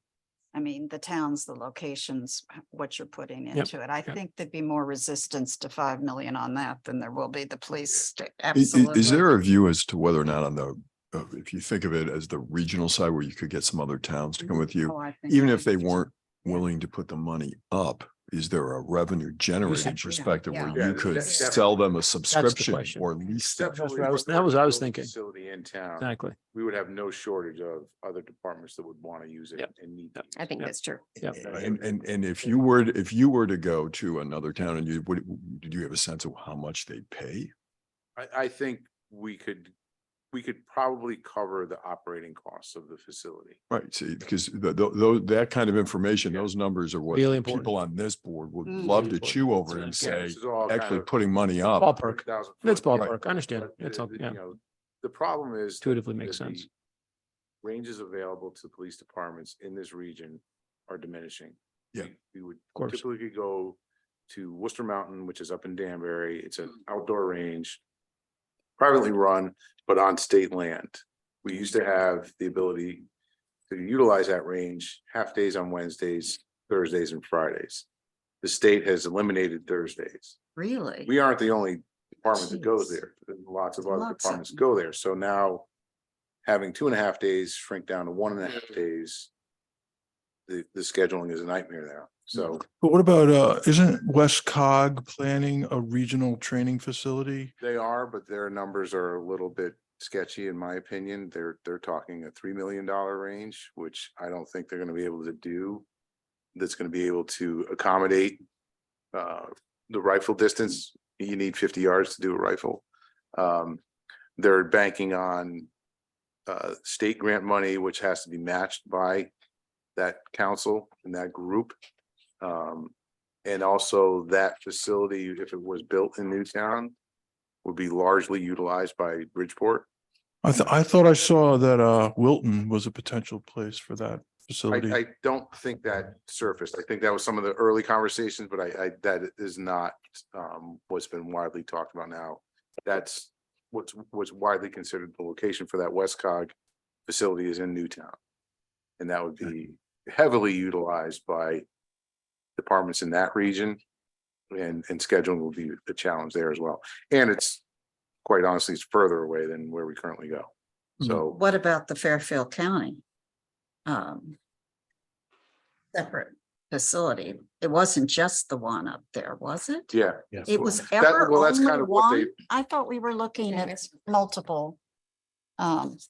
The was- Westcog kind of gravitated and. Oh, is it- focused on and that was the only one that was state supported? Yes, Oh, that's not good news. And the I know Greg preliminary- Riley's looking at. Yeah, of seeking grant course, money for yeah, Our facility. yeah, Yeah. but that's not our the facility, same, but yeah. For a facility here, so we are pursuing some grant funding if we could. Okay. So it's a work in Oh, work progress. in progress. In progress. It's and a work in I bet progress. if we did build something, you could cover operating, including the debt service associated with it. There you go. Well, That's what I that would would be. think. key. Seriously. Yeah. I think that's If- perfect. No, I mean, and that was, I think we Right. would- Yeah, I would love to have a conversation and find out Yeah. what that number needs to be and we'll. we can do that quickly. Yep, Yeah, we that's. could- that But would- again, it Yeah. depends how much cost and how much grant, but So you know. that covers the little facility, but it doesn't solve the bigger. No, it problem, No, Which is the cost of the station. Because No, no, in Yeah, the order of magnitude, That's right. Yeah. That's right. Yeah, training but I facility do is- think it's, to put it in perspective, and mind you, it's a lot of money, right? And, Oh, but yeah, it's very. fundamentally, it's one of the core things we do, right? That's what you do. Absolutely. It's 30 years in, and, you know, if you looked at what it cost town hall, was it, we 10 years in town hall, how long we? And if you kind of, Forever. the construction inflation upwards, it's kind of the same type of building. We had an old building, we're adding to the back, but this one has way more specialized areas. I guess we had vaults and stuff here. It, Yeah, not the it's same. just yeah. sadly not. a lot more expensive now. Yeah. It just is. All right, that helps with the timing. So got it. May, June, we'll have numbers, options. Untethered to this is the training, which is great, Yes. and that gives us some time to sort out what's the right answer and how do we fund it and pay for it. I'm just thinking the same thing. Yeah. Or there's probably an options to make that at least revenue or cost neutral. That'd be great. Okay. And Anything else? importantly on that, I mean, I hope they figure out somewhere in this area to do a training facility, whether it's here or somewhere else. When you have a facility that it ought to be used by more than one. course. We have Oh, 47 people. here. Oh, yeah. I mean, Definitely it- will. no, but the point is, it shouldn't, it is Should be a designed silly that way. capital asset That's to right. sit and not be used. That's right. You That's right. No, there- And if the whole community needs it, it's a service. The for region needs it, community. so. Yeah. Region, And yeah. that would be I meant, my- I meant. Shouldn't be region. just My our goal is to dime partner with our either. Yeah. neighbors first and give them preference. That's right. Because obviously they're gonna course. rely on an emergency Of and course. then expand out, but there'll be no shortage of people lined up at the door. One important note just is the preliminary hours that we were offered. Unofficially, it just kind of a draft from the Westcog project offered less hours to us than we currently train. So we Yeah, would that's cut not in- a satisfactory solution. We at would still all. have to I- supplement. with But finding I think others. that goes to show the need. There's that much demand. Yeah, but then they should have another one closer to us. I mean, it shouldn't be the only one for the entire, Right. you know, half of the state, if that's really what it is. It's crazy. Any other questions? Great job. Really, really Thank great you. job. It was a really good budget. Thank you. Thank you. Really. Thank you for all that. All right. what It- else do It's, we have? which is probably worth noting that, going through all the departments here in the budget season, there's no shortage of just stellar examples of the public service and commitment to this Amazing. town. Yeah, But when huge. you think about first responders, right, which was Yes. tonight, it's really impressive, not only because you're such responsible stewards of the budgeted money that we give you and how well you take care of it, but just the absolute best in class. It's just impressive. And then the town should know that. Absolutely. You bet. Thanks. Thanks, Pat. Okay, motion to adjourn. So moved. Tom, Yeah. second? Second. I think we should continue. All right, I know. Are you okay? I can't vote. I can't vote. I'm not a voting All member. right, all in So I favor? got it. So I have to count on you guys. Done? Yeah, all those. So moved. So Good night. moved. Thank you both.